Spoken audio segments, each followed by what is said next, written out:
about Jalen Hurts. Hopefully we don't have to see him play hero ball again this Sunday. Maybe he will, maybe he won't. The Eagles play the Giants this time at Lincoln Financial Field. Happy Football Friday, John Kincade. Good morning. Happy Kelly Green. Damn right. Football Friday, which I love too. You and I understood the assignment. Others didn't. Connor looking like he has a court appearance today. Well, looking good, though. After yesterday's allegations, there's a lot of people that have court appearances. Let's hope he does not. Which, by the way, we will talk more about what took place yesterday in the world of sports. Even though it is NBA specific, this is a world of sports conversation. I'm going to tell you right now, we will dive deeper into it at the bottom of this hour.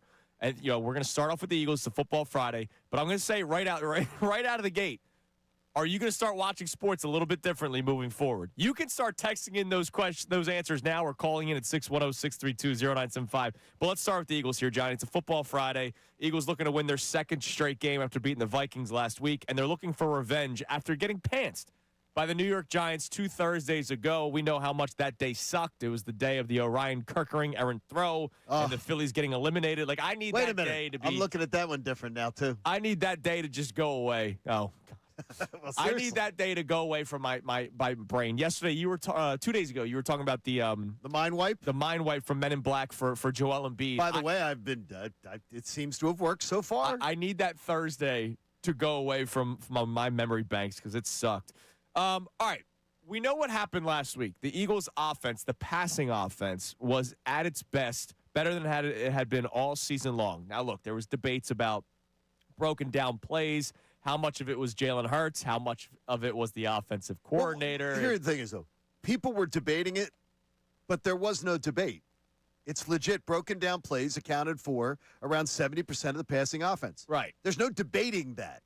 Whether people want to give credit for broken down plays being in the offense coordinators where the debate comes. Right. So I don't want to ask the question, do you need to see that again to feel better? Because I don't want to have to rely on broken down plays. Correct. Right? Like, I want the game plan to be efficient enough.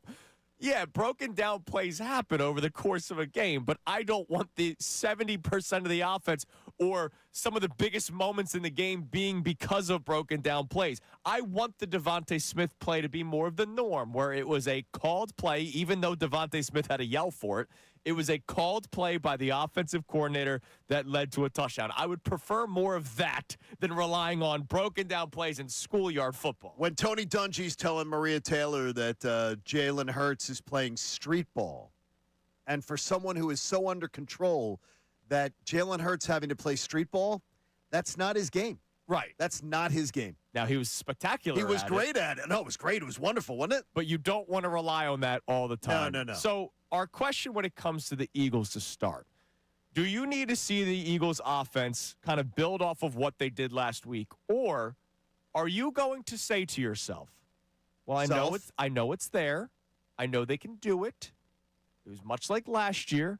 I just want them to get a win going into the bye 6-2. You don't care how it looks.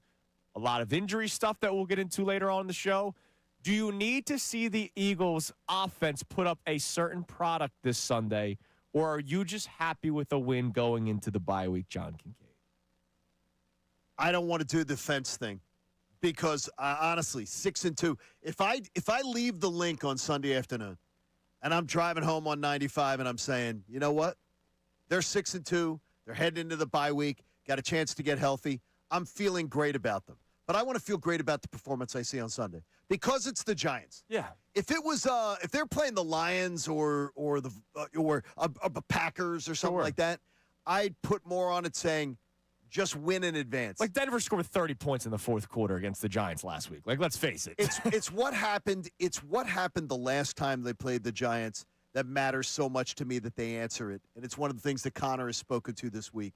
It's that sticks in my craw, and I have a feeling that for the Eagles it does too. Yeah, I really do.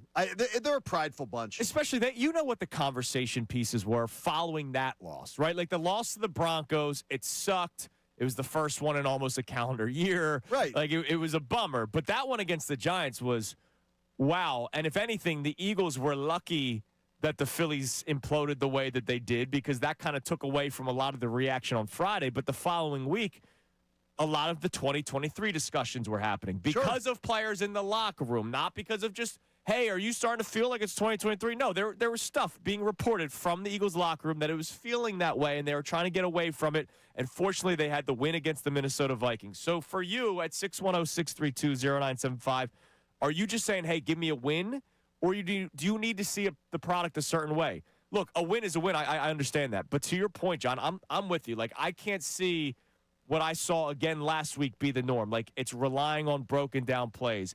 I can't see what we were used to prior to last week. 0 points in either the first or second half. The last time they played the Giants, they got a goose egg in the second half. That was crazy. After they had a goose egg in the second half against the Denver Broncos. That was after they put up, 3 points in the second half against the Tampa Bay Buccaneers? Not good. That was after nothing in the first, or barely anything in the first half against the Rams. Like, I can't have that be a norm for the Philadelphia Eagles, despite their record, because at some point you're going to be playing those teams that you mentioned, the Packers and the Lions, and it's not going to be good enough against those teams. No, you got to round into shape here. But again, it is one of those things where they're so beaten up right now that this next 14 days off, 14 days where they don't have a game because they play on Monday Night Football. They need it. Oh, man, they've never needed it more. I'm stewing in advertising, but they've never needed it more. Now, one thing about this Eagles offense that we saw differently last week was Jalen Hurts taking snaps and throwing under center. Yes. Right? It's not that they didn't take snaps under center. It's just whenever they did, you knew they were running the football, right? There was no play-action passes put into the game plan up until Wednesday of last week, and our friends on Unfiltered were celebrating that, and I go, wow, really cool that they added a play-action pass to Isn't that amazing in Week 7? Heisman-winning wide receiver. Woo! That's really cool. Here was Tim McManus yesterday, speaking of Unfiltered, on with Bill and Ricky, talking about maybe where that under center idea was coming from. This is something that really goes back before Patullo. So question is this more of like a general philosophy? Is it more of a Hurts thing? Feels like, Hurts has said many times in the past, Bill, like, the offense is going to look how he wanted to look. Like, he's the reigning Super Bowl MVP. He's QB1. And so he's going to have some influence, obviously, over how it looks. But he suggested after that game that he was advocating for more under center during the course of this week in the lead up. So if he did have some reluctance, maybe he has put that behind him. And I think it's really good for this team that they implement it more. There's offenses all around the league that are using it to great success, and this is the exact kind of team that can thrive off of it. We talk about the offensive line that they have and the running back that they have, the receivers that can really make you pay once you start doing some play action off of it. So I think absolutely it's part of the recipe for getting this offense on a better track for the second half of the season. Hurts advocating for it. Devontae Smith, after the game, was advocating for it. And we're going to be speaking to our old buddy, Zach Berman, today at 8:25. Now, The Athletic. We've not spoken to Zach in quite some time. He spoke with Jordan Mailata, and you were telling me this morning that Jordan Mailata's been advocating for it as well. And Jordan Mailata, in Zach's piece, which you can read at The Athletic, he speaks of it directly. He says, we are better under center. He prefers the quarterback under center. Now, look, that doesn't mean that Jordan Mailata says there isn't a time for your quarterback to be in shotgun. No, you have to be. Yeah. You have to be. It's got to be part of it. But he prefers it, the offensive lineman. Jordan Mailata there is, I believe, is speaking for the offensive lineman. Yeah. Why does it take Jordan Mailata speaking up publicly, Jalen Hurts speaking up publicly and everything, for it to be implemented? Well, hopefully it's implemented this Sunday. It's baffling to me. So, question for you. Do you need to see the Eagles offense kind of look like the way they did last week, but, called plays, not just broken down plays? Or are you just happy with the win going into the bye week? Also, because of the bye week, it's never good to worry about something for an extended period of time, right? And that's what the bye week could actually do to you. It could actually be a negative effect. That's why I hated tests on Mondays. What else do you need to see this weekend for you to say, all right, I'm good for 2 weeks stress-free? Text in, call in 610-632-0975. We'll discuss that coming up next. It's Kincade and Salciunas, 97.5 The Fanatic. John Marks and Ray Dunn. Your middays will never be the same.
Sometimes I just love our YouTube community. It's a Football Friday here Just on the sometimes? Fanatic.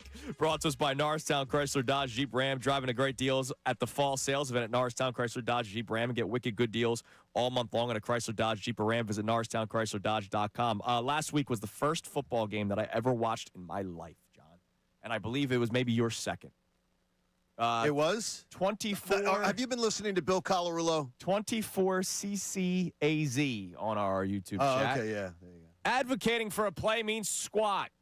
At the end of the day, Patullo and Sirianni have to approve it. Did Chunas and Kincade just start watching football? Really? That's completely wrong. What is this? What's the tag? 24 CCAZ. That's completely false because Jalen Hurts absolutely has overruled play calls that have come in from the sideline. Jalen Hurts and A.J. Brown have absolutely, with the game on the line, called their own play when it wasn't Kevin Patullo. So maybe he doesn't know what he's talking about. I will also say this.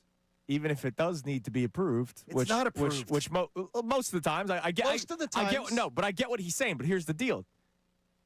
They're still advocating for it, which means they don't like what is being approved or not being approved. And this is why they've been Correct. so public about it for 7 weeks now, right? Like, Rams, got to stop playing not to lose. A.J. Brown was complaining in week 2. Week 4, what did we get? Predictability is what was the word that started coming out more and more. Lane Johnson, predictability after week 5. Devontae Smith, Jordan Mailata. So, yeah, I understand that it needs to be approved most of the time, but that does not mean players do not have the right to say, we don't like how this is going. And if they're saying that, that means there are some issues going on. What are you missing? When Matt Ryan sat with us at the Super Bowl, and I brought up to Matt that Kyle Shanahan did not let him audible. And he said with Jalen Hurts, 15 seconds to go, you're not talking to the offensive coordinator. Yeah. Jalen Hurts goes to the line of scrimmage, and as Matt says from his film study, Jalen goes to the line, surveys the defense, and has the option to then go to a secondary play. Yes. And he said most of the times, there's not just one secondary play. There's an options, and he can look, and he can decide what he wants to do. There's things, but Jalen is making decisions like that. And sometimes they go rogue, and we've seen it. They go rogue. Make their decisions. All right, this is not just going to be about the offense, unless it is for you. Our other question, so our first question, do you need to see the offense, put together another big week? Sure. But hopefully not just on broken down plays. But also, it was a perfect analogy that you used, the test on a Monday. Like, I hated tests on Monday. It sucked because the whole weekend you're thinking about it, right? So the bye week is a blessing for the teams. But if something is bad going into the bye week, you as a fan or a media member or whatever, you're going, damn, that's going to be on my mind for 2 weeks because there won't be something to wipe that away 1 week from now. So what else do you need to see on Sunday that would make you feel a little stress-free going into the bye week? So I mentioned a player to you on post-show headlines. You can check it out on our YouTube feed. Just search Kincade Salciunas post-show headlines. Last week before the Vikings game, I asked John, who's a player that needs to step up for the Eagles this week? Like, not Jalen Hurts, like out of the top guys. And my answer was Drew Makuba because the rookie has not been great. He hasn't been bad. He had the interception last week. He's had a couple of interceptions. At times. But open field tackling has been a bit of an issue. And, oh, by the way, he's on the side where cornerback 2 is, right? Like, yes. For the majority of the time, if Quinyon Mitchell is not shadowing a wide receiver, for the majority of the time, Ja'Cory Bennett, Drew Makuba is the safety helping out Adoree Jackson, Keely Ringo, or potentially Ja'Cory Bennett. Again, I'm not going to keep on bringing up Chauncey Gardner-Johnson, but, like, there has been a slight drop-off in play from the second half of the season because Chauncey was bad the first half of the season. Chauncey was terrible. He needs to start stepping up his game a little bit more, start making some of these tackles that are in the open field because you know how important getting guys down are before they get more and more yards. So I just need to see some of the young guys, take that next step soon if we're going to talk about the defense being, top 10 defense again. And Connor, I had said on post-show headlines that I needed to see more out of Reed Blankenship. Ooh, so we're going dual safeties from you guys. Because I look, and I'm not saying, again, I don't think Reed's been terrible by any means. But I think Reed's been, he's there. I see him make some plays. I see him miss some plays. I don't see him being legitimate steady force out there. Now, and I shouldn't even use the word force, just a legitimate steadying influence, and that's what I'm expecting at this point in his career. All right, Connor, where would you go? And it doesn't have to be a single player. Especially against a guy like Dart. It could be something. I got one Kelly Green jersey. And it's got number 26 on the back of it. Yeah. And I haven't seen him play this year. I'm sorry. Like, I know the offensive line isn't great, but you're playing against a team that told you weren't worth what you were worth. And I know last year you proved that to him. How about you prove it to him again Sunday? I need the run game. Like, last week we saw the pass game, but we still have not seen them scheme or block or get Saquon Barkley into a situation where he can have a big game. I need it on Sunday. Does it have to be the running game with Saquon? What do you mean? Or does it just have to be because I really believe against this Giants defense from watching some of the little 15-minute games that I'm watching, the little swing passes, this Giants defense has been a bit vulnerable on the edges. People getting the ball out there. So no, you want to see does runs. it have to be? They've given up the sixth most rushing yards in football this season. But it needs to be the so running it has game. to be that. No extension of the running game. No pop passes. No. Run the ball. Our man Mopar chimes in. Just win, baby. Just win. It's all I care about. The only thing we've not analyzed this week is the effort of the Water Boys during timeouts. You can text it at 610-632-0977. How have they been, Mopar? How have they been? I saw one guy struggling. Guy wanted water, and he gave Gatorade accidentally. By the way, bad. The chubby water bottle guy went on the sideline. And a lot of teams have. Should there really be a chubby water bottle guy? Seriously? Maybe he could carry more. I don't know. No. All right. The guys at the sideline should at least be in shape. Coming up next, we aren't just talking Eagles today. I told you we were going to get into it. We have to talk about the biggest story in sports, not just Philadelphia. Like this overtook the world and outside of sports. Like major news networks were talking about it. It broke during the show yesterday. We've gotten more information since then. The gambling issues in the NBA are only getting worse and worse. We will update you on every detail. Theory, not conspiracy theory, but legitimate theories. And I have a question on how you will watch moving forward. It's Kincade and Salciunas, 97.5 The Fanatic. Now on 97.5 The Fanatic Sports Update. Some injury issues for the Birds. I'm Connor Thomas, and the Eagles have some major injury questions heading into Sunday's rematch with the Giants. Yesterday's injury report still had A.J. Brown, Adoree Jackson, Cam Jurgens, and Azeez Ojulari as non-participants. They hit the bye next week, so they're going to get some reprieve, but they've got a big matchup with the Giants on Sunday before that. And Tim McManus talked yesterday on Unfiltered about the mentality of the team for this week. I think that we saw a really uncharacteristic performance from the Eagles against the Giants week 6, where, they got beat in a physicality standpoint on both sides of the ball. That almost never happens under Sirianni. And part of the message this week, according to Tim, was that physicality is going to be a big part of this game. We'll see if the Eagles can out-physical the Giants on Sunday, 1 p.m. from the Link in the beautiful Kelly Green jerseys. Flyers fell to the Senators 2-1 last night up in Ottawa. They'll play the Islanders in Philly at 12:30 tomorrow. Sixers are back in action for their home opener versus the Charlotte Hornets tomorrow night at 7:30. And the Union will start their playoff journey against Chicago Fire Sunday at 5:30. Busy day on the show. We've got Zach Berman in the Athletic at 8:25. Head coach Nick Nurse at 9 a.m. of your Sixers. Kevin Nagandi at 9:10. Jordan Renan of ESPN at 9:25 for the Giants' perspective on everything. And don't miss the True Fan Tailgate. They bring you today's update, and Andrew Salciunas will be hosting it before the Eagles versus Giants game this Sunday, October 26th. Go ahead and reserve your spot now at phillysportstrips.com. I'm Connor Thomas for 97.5 The Fanatic.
Football Friday, and we'll be talking about Eagles-Giants. We have a lot of great guests coming up in the 8 and 9 o'clock hours, but it's not just about the Eagles today. It broke yesterday that Terry Rozier was being arrested by the FBI for the allegations on gambling in games that he played in or giving insider information on the games that he was a part of, like, ow, my ankle hurts, I'm not going to be playing after the first quarter, maybe bet my unders.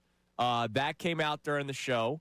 Then the Chauncey Billups news comes out during the show. But during our show, John, it was about the illegal poker story, allegedly, with the mafia, with the Sicilian mafia, the Sicilian mob. Which I was so fascinated with watching the Chauncey Billups fake sunglasses, the fake glasses. Where it tells you the cards. You can read the cards are embossed with the. There's X-ray tables. That's amazing. And Damon Jones, who played in the NBA, was associated with the Chauncey Billups stuff when it came to the poker. But after the show was over, more and more information came out. So I could not put my phone down yesterday. You know me. I'm like very anti-phone.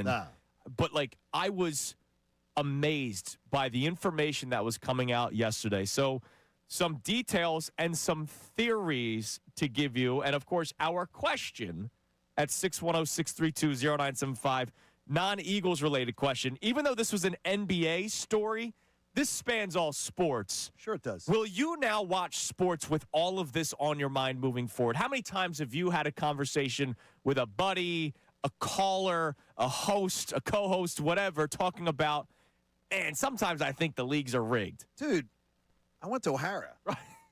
I mean, the biggest gambling scandal ever to hit professional sports in America. Right. Came from guys that were in my high school when I was there. Right. So I know it's reality. I know it happens. That, there are people who want to stick their head in the sand and go, nah, that stuff doesn't happen. Sure it does. Point shaving's a real thing. Right. Point shaving's been going on. There were point shaving scandals when I was in college. Right. It's been going on forever because you don't have to throw a game. You don't have to want to lose. No. You can just make sure that the over-unders hit a certain way. Right, exactly. You can make sure that, whatever it is. And coaches being involved in this stuff, that's despicable. Yeah. That's where it's just despicable. Look, the NBA is in trouble if we are now having head coaches of basketball teams point shaving, and that is the allegations thrown toward Chauncey Billups yesterday. So here's some information for you. And again, we want to hear from you. Are you going to watch games now moving forward with this on your mind? Not back of your mind, like on your mind, 610-632-0975. So first and foremost, we know last year it started when Jonte Porter was kicked out of the NBA because he was telling people, hey, I'm going to play in this game. I'm going to get hurt in the first quarter, and I will not come back in.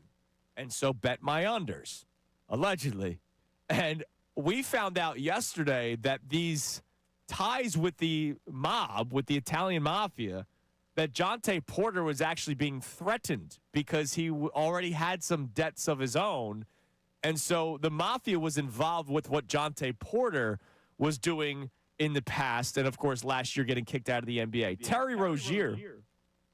Terry, do you hear that? That's so weird. Why am I echoing? I don't know. Sounds like you have got a little bit of an echo going on, as I do, too. All right, I'm going to try to keep on going. I'm going to take my headphones off. Hopefully that gets fixed, and hopefully it's not happening over the airwaves. Terry Rozier, he's been investigated since March of 2023. Now, wasn't he cleared? The NBA cleared him. Interesting. The FBI did not. Yeah, that must have been a great investigation by the NBA. One note from Terry Rozier at one point, they found out that he earned $200,000 in one specific game. $200,000, basically parlaying his unders. I'm going to go into this game. I am going to get hurt. And I will not finish, and so now my unders will have hit. And did you see the guy on social media yesterday sort of stating his case that he will not get in trouble? His name is Greg Ehrenberg. Did you see this guy? I did not. All right, so Greg Ehrenberg is a director of daily fantasy content for I can't even say what the company is. Okay. He put out a tweet in March of 2023 that has since been deleted, I'm finding out. Interesting. Here it is. But somebody found it. He bet Terry Rozier's under 6.5 assists that night. This was March 23rd, 2023, which fits the timeline. Right, it does. I was on it today. Got lucky that I was fed some inside info that Rozier was leaving in the first or second quarter, depending on game flow and live lines, so that his unders would hit. How about that one for you?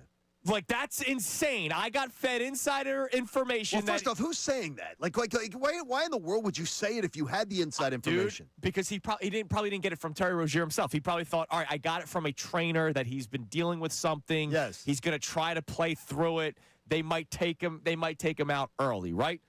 But that's shady as hell that he has this information. Later in the day, we find out that Chauncey Billups, it's more than just poker. And that Chauncey Billups was point shaving. Now, the Portland Trailblazers were tanking last year, ladies and gentlemen. They were tanking last year, so you could think that they were going to lose basketball games, but there were some shady moments in games, and I will tell you of one in the next segment where, the point line was what?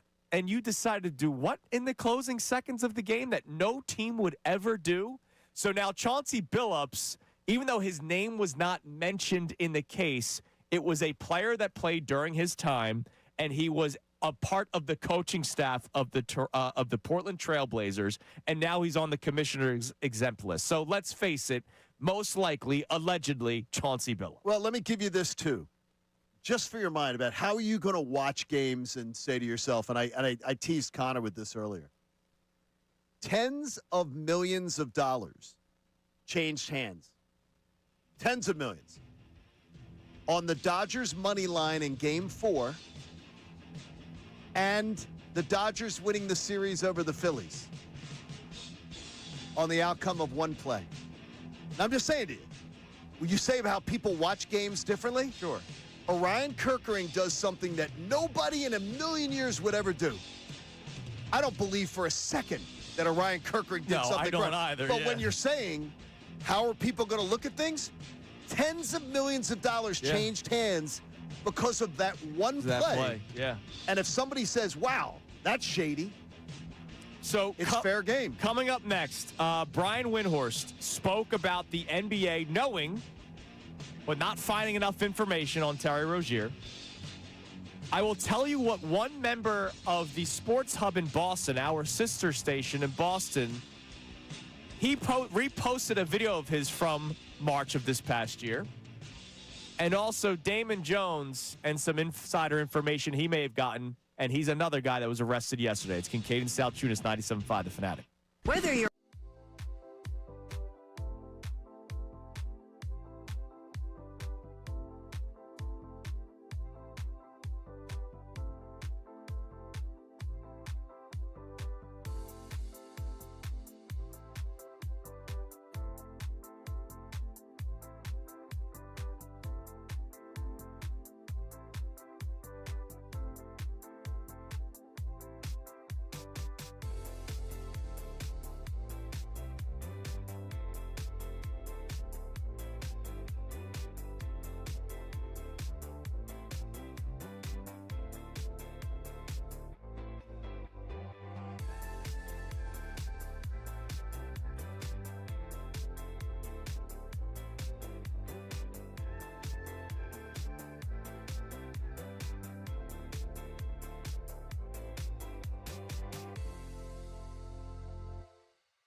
to unpack. Obviously, we started off the show with our Eagles topics that you can text in at 610-632-0975. Do you need to see the Eagles offense do what they did last week, but more consistently with the play calling, not just broken down plays?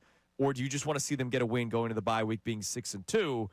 And it doesn't just have to be offense. What do you need to see this Sunday that will ease a lot of stresses, ease a lot of your concerns about the Eagles so that you can have a stress-free bye week for the Eagles? 610-632-0975. But also the big story that took place yesterday, Terry Rozier arrested by the FBI, as well as Chauncey Billups and Damon Jones on the sports betting allegations. I saw my man Dawood on our YouTube chat. A lot of people missed the Chauncey Billups sports betting allegations. They just saw the poker stuff. Yeah, what first came out was the poker stuff, but Again, I was a lunatic yesterday. I read almost all of the documents that were public you and yesterday. My wife I couldn't put it down. There was co-conspirators, and there's some that have not been announced yet. Co-conspirators with the sports gambling aspect of it, and the person that was mentioned, it was a player that played. I think it was like from 1997 to 2000, whatever. And was a coach for 4 years and is on the coaching staff of the Portland Trailblazers. And what do you know?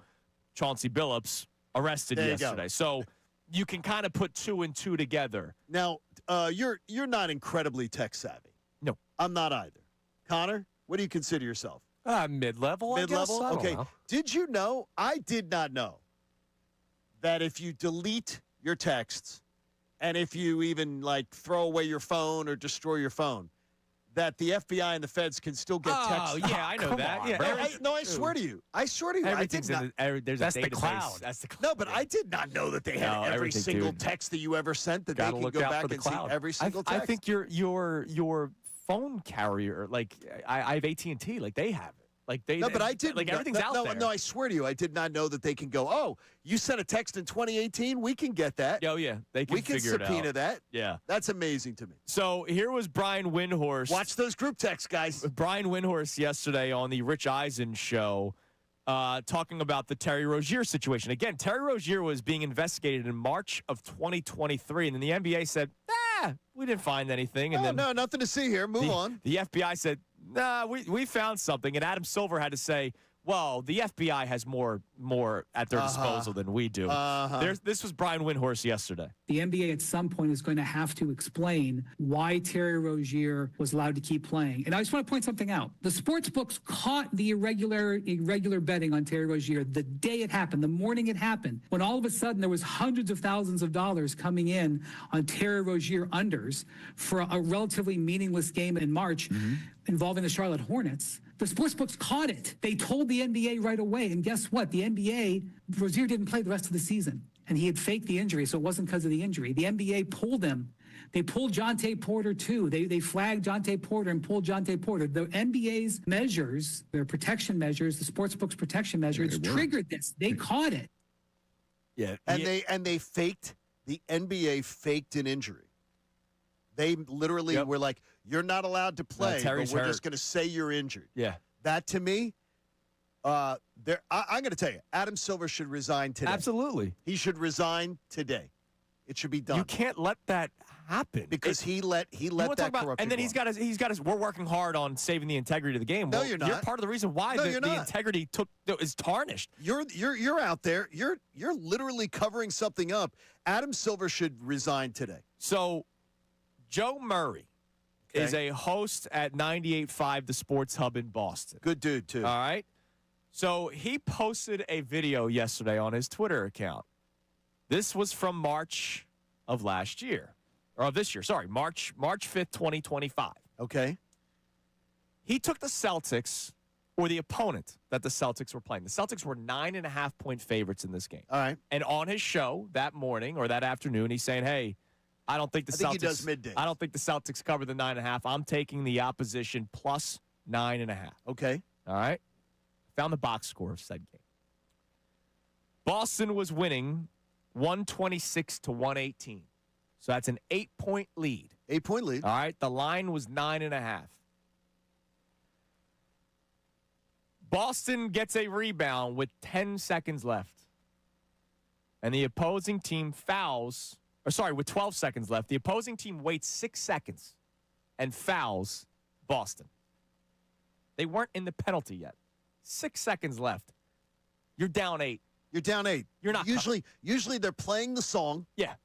They're playing the song. Kate's telling Allah, big win. Yeah, exactly. You're just letting the clock tick down. Right, and the crowd's going nuts, and they're excited. All right. Then they have to do it again. With 3 seconds left, they foul Peyton Pritchard. Down 8. Down 8. So this is totally meaningless. 3 that they seconds did left. Peyton Pritchard, by the way, that night had 41 points. Interesting. Before he was sent to the line with 3 seconds left, up 8. Peyton Pritchard, bang, bang. 128, 118, the final. What game was The who were Boston they playing? Celtics covered the 9.5-point spread against the Chauncey Billups-led Portland Trail Blazers. There you go. There you go. That's damning. That's absolutely damning. Like, dude, when I listened to this guy's clip yesterday, like, I had chills listening to it. And meanwhile, he goes, look, I'm not trying to be the guy like, oh, I got screwed over because I'm getting DMs, because people are saying, wow, you didn't think the Celtics could cover? I'm just saying, that's a little fishy. We got to look into this. Somebody in the league has to look into this. And sure enough, it was looked into, I would imagine. That's fantastic work on his part. Now, this poor guy lost money on it. He's like, look, I bet very little. He does it for the sport. Now, what's amazing is there are people that don't do it for the sport. Right? Like you and I, the three of us, when we bet, we do our pick segment on Fridays. I bet $3.78 last night. Yeah, we bet on my for the sport. BetParks app on the Flyers money line and a Mishkov goal.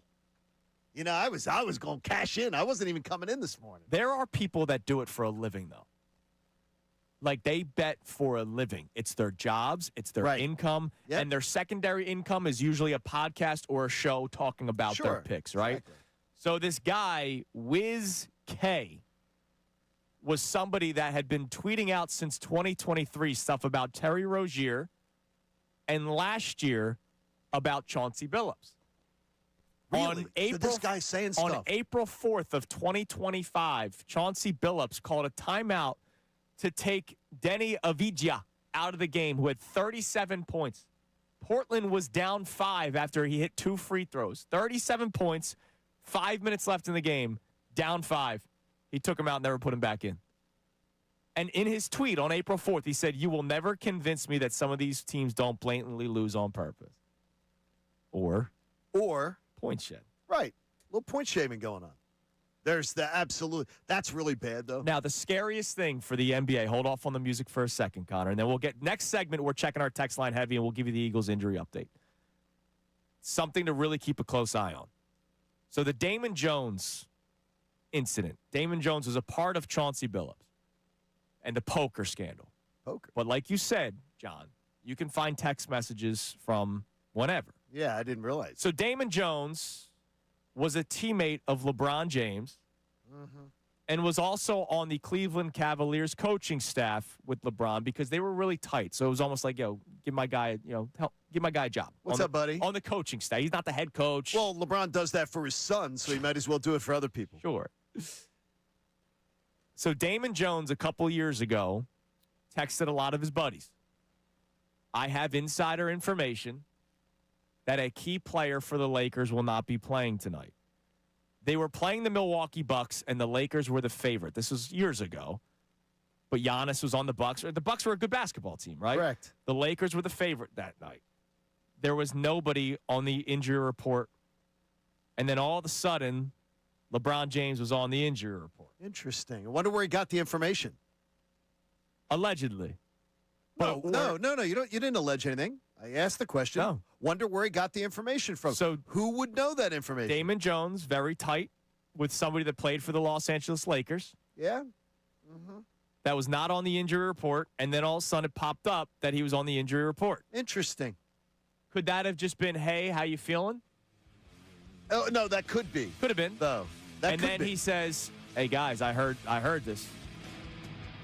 That could be it. How stupid are you to text this stuff? Stupid. Seriously, they're not, unless they're wiretapping your phone, have a conversation voice to voice if you're going to be this insidious. I'll continue. There are a lot of stupid people out there. A lot. I bet you a lot of people lost sleep last night. Hey, you guys don't make your picks till the 9 o'clock hour. Yeah. A lot of people lost sleep last night. Oh, I guarantee it. All right, coming up next, text line. We'll hit it heavy. I got to tell you about how you can win one of two. We got 2 pairs of passes left for the tailgate for this Sunday. It's going to be awesome. And also the Eagles injury report. Some good news yesterday, some not so good news. It's Kincade Salciunas, 97.5 The Fanatic. Now on 97.5 The Fanatic Sports Update. A big rematch for the Birds, as my voice gives out on me. I'm Connor Thomas, and the Eagles have some major injury questions heading into Sunday's rematch with the Giants. Yesterday's injury report still had A.J. Brown, Adoree Jackson, Cam Jurgens, and Azeez Ojulari as non-participants. They get the bye next week, but not before they've got a big rematch with the Giants. And Tim McManus of ESPN joined Unfiltered and talked about Jordan Mailata and others on the team's mentality with the rematch. Talking with Jordan Mailata, he called this game for him personal. He said that Week 6 game against New York was the worst of his career. So he said for him, this is a personal game.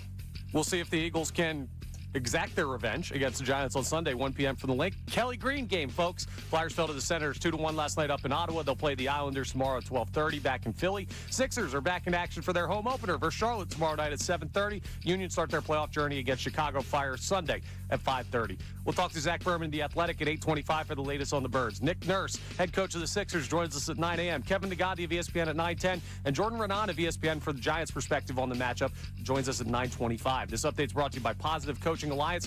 Questions about youth or high school sports? Positive Coaching Alliance can help. PCA, a national nonprofit organization, develops better athletes and better people through youth and high school sports. Info at positivecoach.org. I'm Connor Thomas on your home for the Sixers, Flyers, and Union. 97.5 The Fanatic and 97.5thefanatic.com. Every game day right before.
Salciunas 97.5, The Fanatic. Let's get a couple of text messages in here, Connor.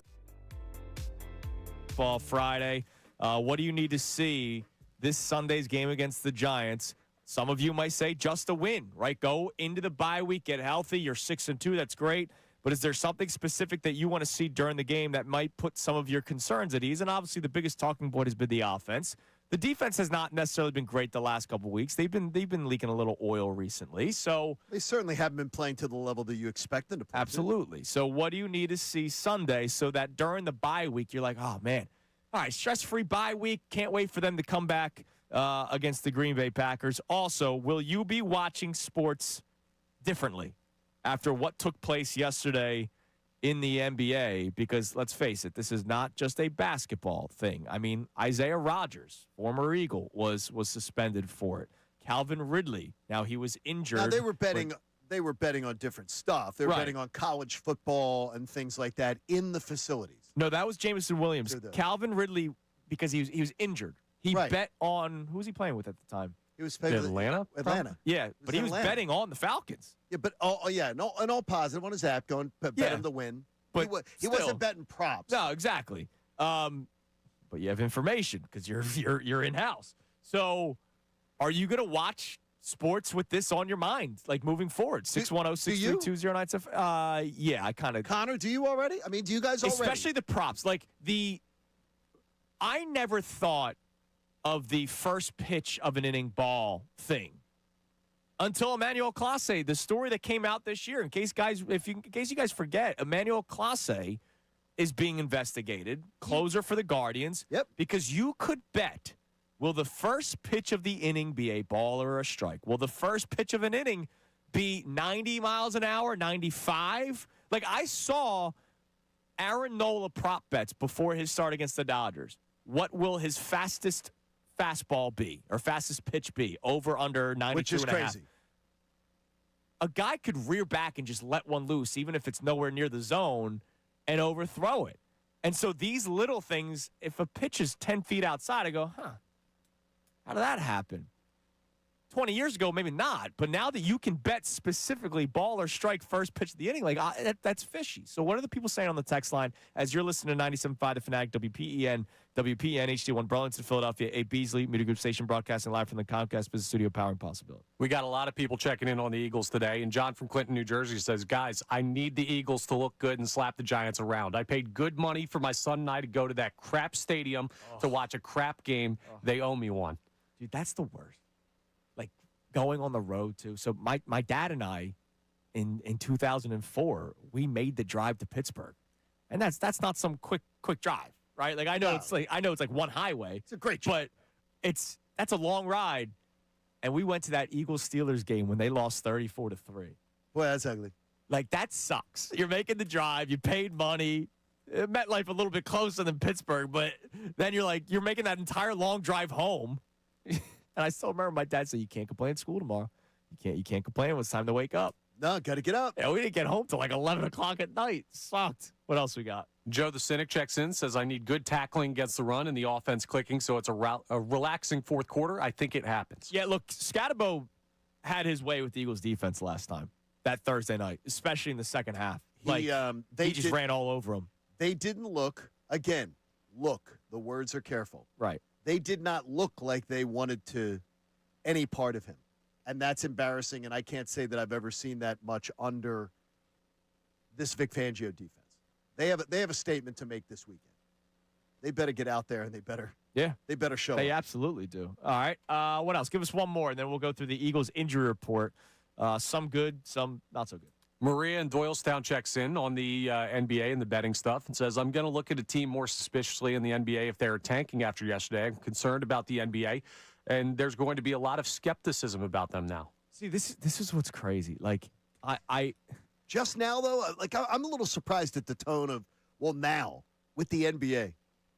The NBA has been shady. I know, for but a yesterday, long like that was like No, when a head coach is involved. And oh, by the way, we talked about this yesterday. Again, the story that first came out during our show with Chauncey Billups was just the poker involvement. Then we found out later on, oh boy, he might be involved in sports.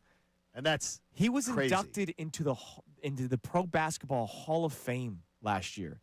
They might take him out because it's a stain on the game. Like you're right. I don't think they will because it's his playing career. It's not about his playing career. His playing career is why he's in the Hall of Fame. If they didn't take O.J. Simpson out, I mean, seriously, if they don't take it, they're not. I don't believe they'll take him out. What about the Pete Rose? Pete Rose never got in.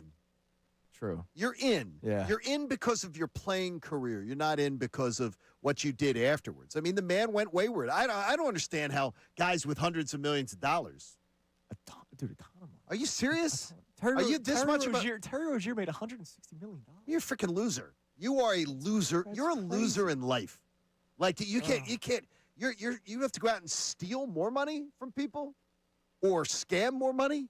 Oh yeah, Chauncey Billups, scam artist. Scam artist. No, I'm telling you this. Chauncey Billups. I was told this yesterday by somebody that I trust very, very well, who might know these people involved.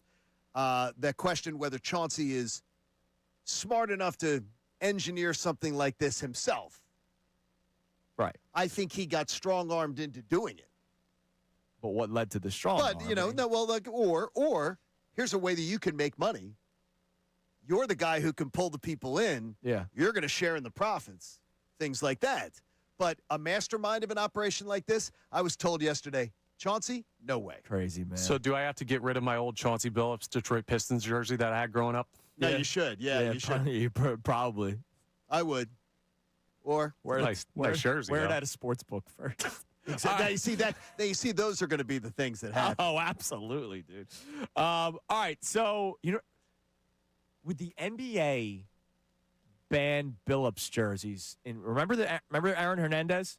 Like they banned Foxborough banned Aaron Hernandez jerseys from being worn.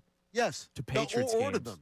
And ordering them, they even took. Remember, Yeah. you weren't allowed to order them Because people were like customized for NFL.com. making them. Yes. Yeah, I wonder if like, is that so much a stain that they go, hey, yeah, you can't even wear that jersey. I think you have to think about it. All right, You have to think about it being a stain. Eagles injury report. Thinking about that, Jacorian Bennett. I'll give you the good first. Jacorian Bennett, full participant. Okay, I like hearing this. Give me. let's go with the Are good you leading first. with the good news? Yeah, Brandon Graham. We'll see what his role is on Sunday. Full participant. What did I said what, like 10 Andrew- snaps? He said maybe 8. Andrew said maybe 8, but it could still happen. Darius Cooper, who remember was on the injured reserve the same time as Jacorian Bennett, both happened during the Rams game. Full participant in practice yesterday. So you're getting some guys back. Jeremiah Trotter Jr., limited participant. He's a special he's a very good player for them on special teams. So that's important. Moro Ojimo, he had the shoulder injury last week. He was a limited participant yesterday. So some good news. The bad news. All right, let's hear this. Azeez Ojulari, DNP. So that's why Brandon Graham will probably have to play on Sunday. Cam Jurgens, DNP, after sustaining the knee injury last week. Just don't play him. We had gotten a little information, and I referenced it during the week that it might have been not good news on Cam Jurgens. Yeah, don't look. He gets a chance to now have. There after Sunday, you got 14 complete days off. Yeah. So right now for Cam, it would be 23 more days off before he would play again. Yeah. That's a no-brainer to me. Adoree Jackson, concussion protocol, DNP. Now, that could change, like, Saturday, right? Like, I don't know the full extent of the concussion protocol. Yes, it could. No, it could change up until, But I would say look for Keely Ringo to be your starting second corner and maybe Jacorian Bennett cycling in at times because, as Andrew DeCecco told us yesterday, Vic Fangio's going to want to get a good look on Jacorian Bennett in real game action. They'll almost throw him out there as a test drive at times in case they need a trade for a cornerback before the trade deadline. But A.J. Brown, once again, out. Here was Tim McManus. So A.J. Brown made it pretty clear, I'm not practicing, I'm going to play. When he did not practice Wednesday, you go, all right, the Eagles do that pretty well. Right. Did not participate yesterday. Here was Tim McManus yesterday with Unfiltered. I guess the combination of those two things has people worried. But he was on the sideline again for the second straight day here. He had the hamstring injury designation yesterday, did not practice. I can tell you that I watched him for the bulk of the time that the media was out there, and he was doing some running along the sidelines with a trainer. So there was at least some sort of activity. Played the entire game and had a great game this past week against the Vikings. Some speculation about when did that injury happen? Was it on the last play? I mean, we'll be sifting through the details and get in detail as soon as we have them. But what we know right now is that he's been sidelined for 2 straight days. Same thing with Cam Jurgens. No sign of him on the practice field. So it looks like the Eagles could be shorthanded, and we'll see if Brown ends up making a little bit of a recovery here as the end of the week comes on. Look, A.J. Brown's a guy where I go, look, if you need 2 days, take it. Like, I'm not. I absolutely am, but I'm not panicking yet, but him not practicing yesterday was a lot more worrisome than not practicing Wednesday. Okay. So we'll see. Yeah, we'll see. It would be nice to see him on Sunday. Very nice to see him on Sunday. Yeah, it would be nice. Let's have it. Coming up next, we'll check more of your text messages on our Eagles and, of course, the NBA scandal yesterday. But also, we were asking you what you need to see to sort of have a stress-free bye week for the Eagles. What would just 6-2 mean to you regardless of how it's all looked? We'll discuss that next. It's Kincade Salciunas, 97.5 The Fanatic.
97.5, the Fanatic. Last night, so as we're continuing to talk about this NBA allegations. It's an amazing story. It was a crazy story yesterday. So last night, it's not like the league stops, right? No. The league keeps on playing.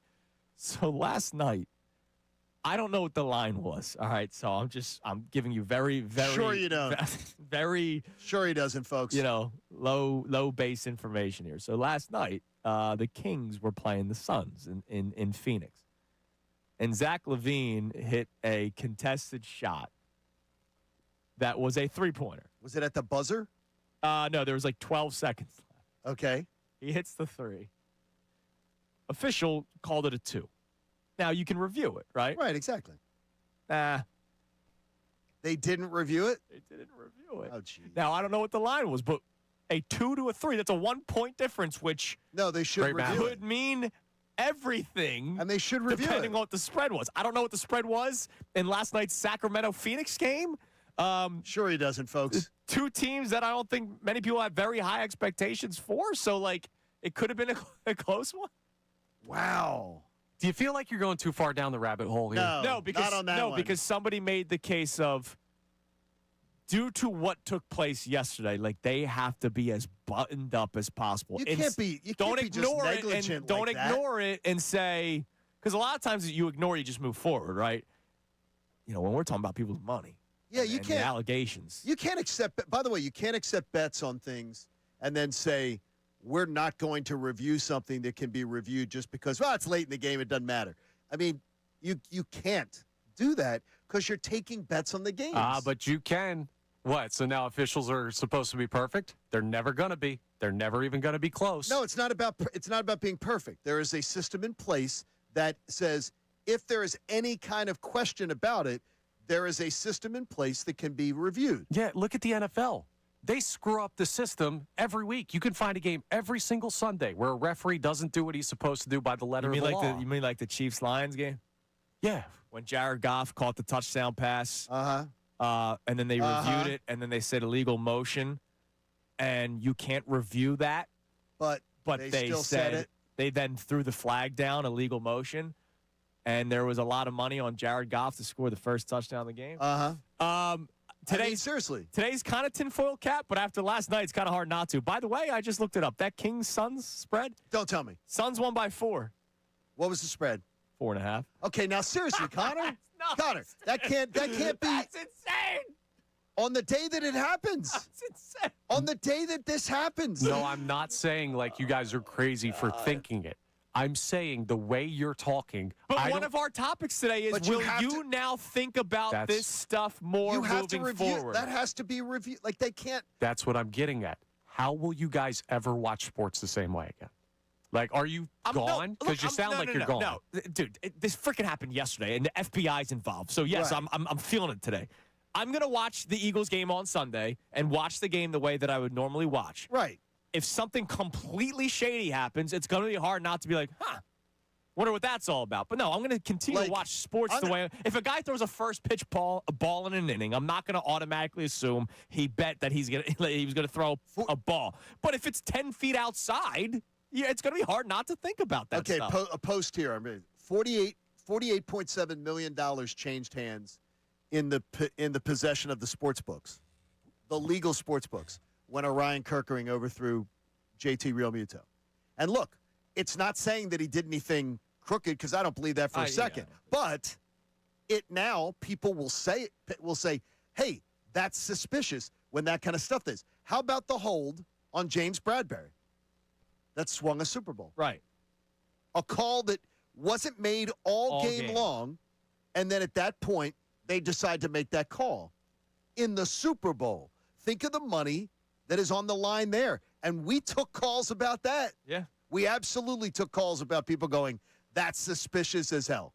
The way that game, it was never officiated like that. And then all of a sudden, at the biggest time, a referee let a call, which, by the way, was a call. It was a hold. It was a hold. But to your point, when it was not called all game, it was not called, and how about this? It was ticky-tack. But it was a hold. So it was, if you want to call it a hold. But there are people going, hey, That stuff now, it's all sus. So now that counts. Neil on our YouTube chat says, I'm going to be so sick of this point shaving stuff. The bitching about it will be 100 times this year. Now, here's the deal. This is when Adam Silver, or the statement by the league, but let's face it, it's Adam Silver, says we're going to do whatever we can to help the integrity of the game.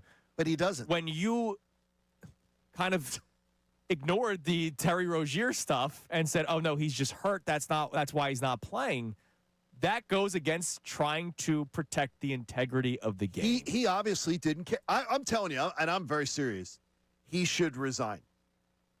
He should resign today. And I can't believe that more voices in sports are not calling for it. He admits Charles Barkley said yesterday on Inside the NBA, they dropped the ball, man. They covered it up. This is an egregious thing. And it's unbelievable. If he gets a pass on this, that's even more corrupt if he's getting a pass. All right, speaking of which, coming up next, how did a former and a current player react to the gambling news yesterday? You will hear from two all-time greats. Some people put them in their all-time starting fives, all right? Hear from them coming up next. And what would 6-2 mean for you going into the bye week, despite the roller coaster of the ride this season has been so far? It's Kincade Salciunas, 97.5 The Fanatic. Now on 97.5 The Fanatic Sports Update.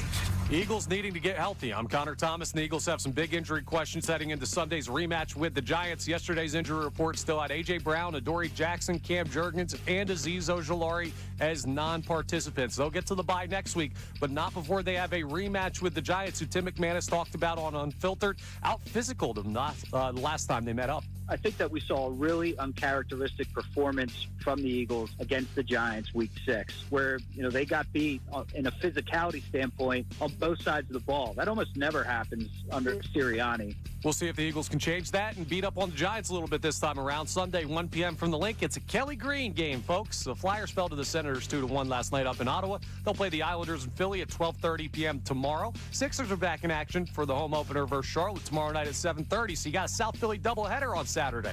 And the Union start their playoff journey against Chicago Fire Sunday at 5:30. We'll talk to Zach Berman at The Athletic at 8:25. Nick Nurse, head coach of your 76ers at 9 a.m. Kevin Nagandi of ESPN at 9:10. And Jordan Renan of ESPN at 9:25. This update is brought to you by Groundworks, your trained and certified experts for basement waterproofing and foundation repair since 1997. Book your free inspection at groundworks.com. I'm Connor Thomas on your home for the Sixers, Flyers, and Union. 97.5 The Fanatic and 97.5thefanatic.com.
7-5, the Fanatic.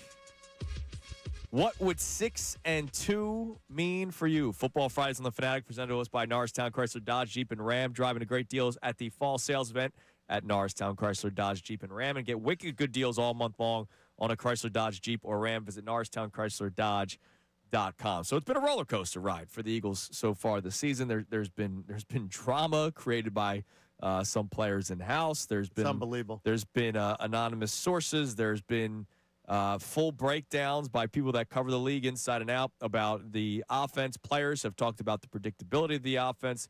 The defense has dealt with injuries. It's been a roller coaster. But we sit here today, and the Eagles are 5-2 after a 4-0 start. 2 straight losses, which were painful, especially that second one, but a bounce-back win against the Vikings. And you could very well enter the bye week 6-2 and be on top of the NFC. Like it's unbelievable. No, do you know how good it is though? Tell me. And really how good it is. And this is your Friday morning feel good. I love that. If Sunday afternoon at around 4:20, you're popping a beer, having a cocktail, or just celebrating with your friends and saying the Eagles are 6-2 heading to the bye week. Last year, they were 6-2 heading to the bye week, in second place in their division. Wow, in second place, yeah. Because the Commodes had the tiebreaker on you. Yeah. They were 6-2. Last year, you had 2 conference losses at 6-2. This year, you have 1. I mean, you're in better position this year at 6-2, despite more injury problems, all the turmoil, the brutal September schedule that you aced. There's a lot of reasons to say if Sunday night could be a huge exhale at 6-2, that these guys can get this all figured out. Yeah, absolutely. And look, ultimately, and you'll be better off as than Jalen last year. Hurts would say, since when is winning not the main thing? But obviously, the standard is the standard, right. And that's why we've had such crazy conversations through 6 weeks of the NFL season. And that, like, I understand.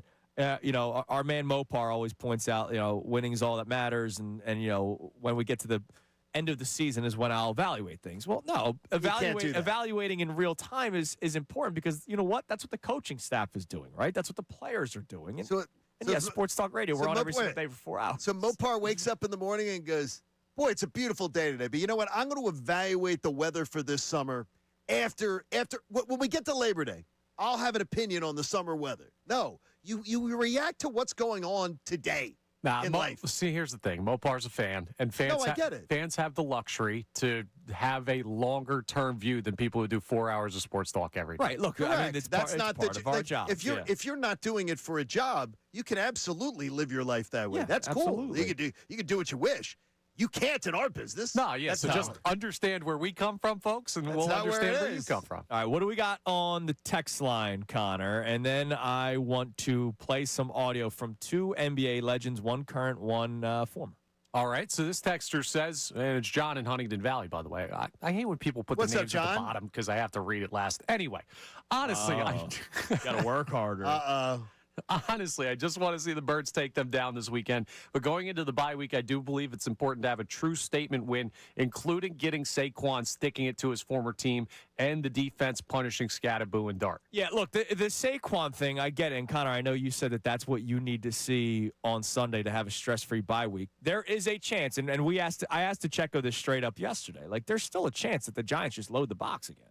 And even though the Eagles had a good day in the air against the Vikings, the Giants might say, all right, let's see you do it again.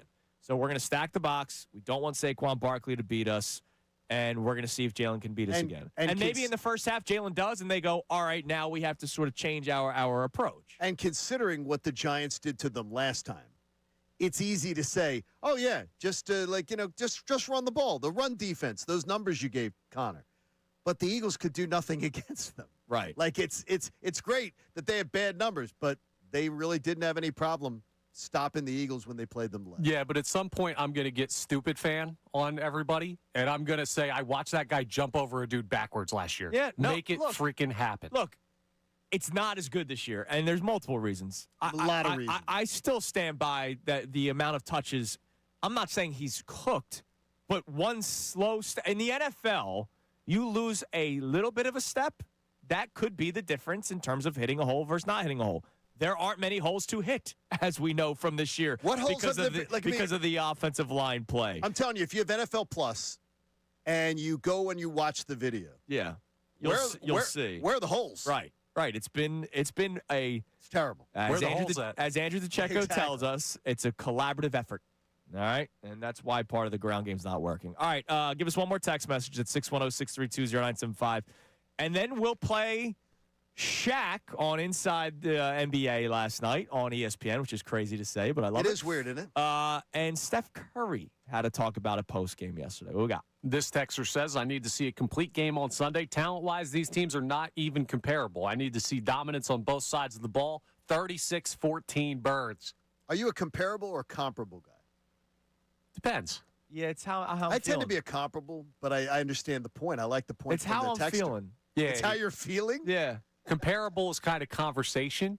Comparable would be like maybe a more academic depends on who I'm conversation. That's good. to. Yeah. I don't think academic when I think of you, Connor, but, I mean, you did go to Oxford. Professor, our grades are comparable. You did go to Oxford. Good work. Hey, bro, these bars ain't comparable. I mean, That's all. you're done for today. All right, yesterday. I lured him into that. Sorry, Connor. Inside the NBA, obviously, big talking point was what broke yesterday with It broke. Terry Rozier and, of course, Chauncey Billups and Damon Jones. And, look, Damon Jones and Chauncey Billups, two guys that Shaquille O'Neal played with or played against. I think he played with Damon Jones. And, by the way, knows them well. Yeah, knows them very well. This was Shaq yesterday as a part of the Inside the NBA coverage on ESPN talking about what went down. I'm ashamed that those guys will put their families and their careers in jeopardy. There's an old saying in the hood, all money ain't good money. So if you're making $9 million and you're dealing in certain things, like how much more do you need? Especially if you know you get caught, you can do jail time, lose your career. Put a bad image on yourself or your family or on the NBA. I agree with you, Chuck. They dropped the ball. And the dropping of the ball was what Brian Windhorst was saying. We played the clip for you earlier. Brian Windhorst, straight up said that the NBA knew about the Terry Rozier allegations back in 2023. They did. And they did not find enough. Wonder how. And then the FBI found enough. Wonder how they did not find enough. By the way, did you see what Rozier had to do yesterday No. to try to post bail? No. Sold his $6 million home cash. Here. What? Take my home. He had to give up his passport. Billups as well. They both had to give up their passport because they can't just try to escape the country. Okay. And then he gave his $6 million home just so that he could post bail. So he sold it cash. Yeah. Holy moly. Yeah. Crazy. Dude, this is a world that we don't know about. What, you don't have a $6 million home? No. I get worried when I lose like $60, like when I eat a meal that I'm not thrilled about. All right. That was Shaquille O'Neal. Now, look, this is going to be hard because this is going to be something that a lot of players are going to have to deal with. And want to let you guys know, Nick Nurse will be joining us coming up at 9 o'clock today to celebrate the 1-0 start. That's awesome. VJ Edgecombe and his debut. Tyrese Maxey dropping 40. The home opener tomorrow night. Can't wait to talk to Nick Nurse. But at some point, I will ask Nick, hey, with all this going on, what do you say to your team? Because I would imagine, we already know before the season starts, they have the meeting with the league, right? The league brings somebody in to talk about what you can and cannot do. I would imagine after what took place yesterday, those meetings are happening again. Yes. Just a quick reminder. Here's a little refresher course. Here's a memo. So Don't use your betting app on property. Yeah. Don't use your Don't bet on your prop. Don't use your betting app like to even bet a baseball game. Yeah. Don't use anything. Stay By away. the way, there is many members of NFL teams, like PR people, things like that have been fired because they've gone on their betting apps at the team facility or whatever. Yeah, because they're not allowed. It's geofence. They're not allowed to be in there. And they place a bet on a game and they do it, and they get fired. They couldn't get wait. fired, and they literally placing a $5 bet on the Phillies. Yeah. and they lose crazy. their job over it. Here was Steph Curry post-game yesterday talking about it. I think on the whole, everybody is very mindful of, what to do, what not to do, and understanding the landscape of, sports right now in general. And that's not just an NBA thing. It's, this is new territory for everybody. So I think on the whole, we all are very responsible. The integrity of the game is fine. And then obviously we'll let the situation play out, whatever happens. But I wouldn't worry about that too much. I would not say that the integrity of the game is fine. I would not either. You may be clean as a whistle, Steph, but I would not say that the integrity of the game is fine. Nope. No, the integrity's not fine. No, not at all. In fact, the NBA, again, is the shadiest of them all. Yeah. Oh, yeah. Over and over again. All right, coming up next. I'm going to tell you how you can win we have 2 pairs of passes left for the True Fan Tailgate with me and Philly Sports Strips this Sunday before the Birds take on the Giants. Tell you how you can win them coming up next. Also, for our collective sanity, we need to start ignoring something, at least for now. It's Kincade and Salciunas, 97.5 The Fanatic. Philadelphia.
Here on Kincade and Salciunas, 97.5 The Fanatic. Would love for you to join me this Sunday at the True Fan Tailgate before the Birds take on the G-Men Sunday, October 26th.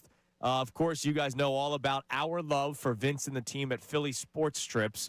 What they do on the road is spectacular. John, you and I just had such an incredible experience. It was tremendous. In Tampa, staying in Clearwater, but the game before, the tailgate before the game against the Bucks, the party the Saturday before, all of that on the road. Now imagine in your own backyard. Imagine in South Philly what fantastic. They can do. There will be all-inclusive food, drinks, live entertainment, appearances from special guests and former players. Just a short walk to the link. And if you are not one of our lucky winners, we've given away 3 pairs of passes so far this week. We have 2 to give away today. If you're not one of our lucky winners, you can buy tickets on PhillySportsStrips.com. And the beauty of buying a ticket, not only are you getting all those great things like the all-inclusive tailgate that you get, portion of the proceeds also benefit the Eagles Autism Foundation. So check them out, PhillySportsStrips.com. So what we're going to do is we have a very busy 8 and 9 o'clock hours ahead of you. So Zach Berman, who we've not spoken to in quite some time, now with The Athletic, will be joining us coming up at 8:25. We'll play Know the Zach, all right? Zach Berman, something from his interview. The following segment around 8:40, I will ask the question. The person that gets it right will win the pair of passes. And then we'll do the same thing with Know the Nick. Nick Nurse, head coach of the Philadelphia 76ers, will be joining us coming up at 9 o'clock this morning. So those will be your 2 ways to try to win. I will remind you as we get closer, I promise. But I can't wait to hang out with you, and you get to hang out with my pop, who will be there as well. Much cooler than Andrew, too. He's a lot of fun. Not even close, yeah. A lot of fun. Not even close. Andy, do you think you're the best tailgater here at the station? Do I believe I'm the best tailgater? Okay, better than Marks, better than Marks, better than Ray. Better than Ray Dunn can tailgate. No, Ray Dunn can be a guest at a tailgate. Andrew could host a tailgate. Yeah. Andrew could put a tailgate on. I did that last year. See, Andrew can put a tailgate on. When was the Phillies one? That's it. Ray Dunn would be like America's guest. He'd be great as a guest at any tailgate. Yeah. And you would love to have Ray there. Colarulo, he'd hire somebody. Yeah, he would. Ricky, a great guest at a tailgate. Absolutely. Ricky's played in too many games. I don't know if he knows how to tailgate. Me? I know how to order stuff. Yeah. It's Salciunas. Yeah, I think I'd be hands down. I think I'd be pretty good. I think I'd give you a run. I can man the grill. No, he'd be the best. If I brought the grill, I can man the grill. Yeah, you don't have a grill game. I'm scared of fire. Well, then so that's what I'm saying. So I then win. you're done. I like my hands, they're hot done. stuff. Plus, Connor, I think you'd be very basic, to be honest with you. Yours would be like burgers and hot dogs. Not even. No, you know what Salciunas would have something Connor that would be creative. Connor would get, and look, I've done it, so I'm not taking shots at people who do this. Connor would go to the grocery store, and in that big plastic container where it's got like the circle of crackers, the circle of cheese, the circle of pepperoni that don't expire for like 4 years somehow, that's what you would be bringing to the tailgate. That's good stuff. That By the way, 30-rack lawn I've done chair. it. Done. I've done it. You've done that too? Yeah. By the way, street tacos at Costco are the best thing. Oh, yeah, you're a big fan. Best thing you can ever, if you don't have anything, if you're a Costco member. But this tailgate blows all of ours out of the water. Hell yeah. It's so much fun. It's the atmosphere too, though. Yes. It's a great atmosphere. It's right by the link. They do such a great job. Real quick, before we get to something that I think for our sanity we need to start ignoring for now. What's that? Well, I'll tell you. I'm guessing you guys have watched the Terry Rozier video from last year against the Cleveland Cavs. Oh, yeah. Like where it was egregious, like the shots he was taking. How about the turnovers? The turnovers look like, honestly, it looked like somebody said, John, do you want to play basketball with us? Terrible. You said it. It's terrible. It's almost like I'm going to play as bad as I can to also try to get benched, and that's another way for your unders to hit. So I looked up his career because Terry Rozier, again, he made $160 million. Like, right. And he's only 31. Like, if none of this happened, he's got another 4 years in. Right? Like, Kyle Lowry is still playing basketball. Eric Gordon is still playing basketball. Right? Udonis Haslem made $2 million a year to sit there.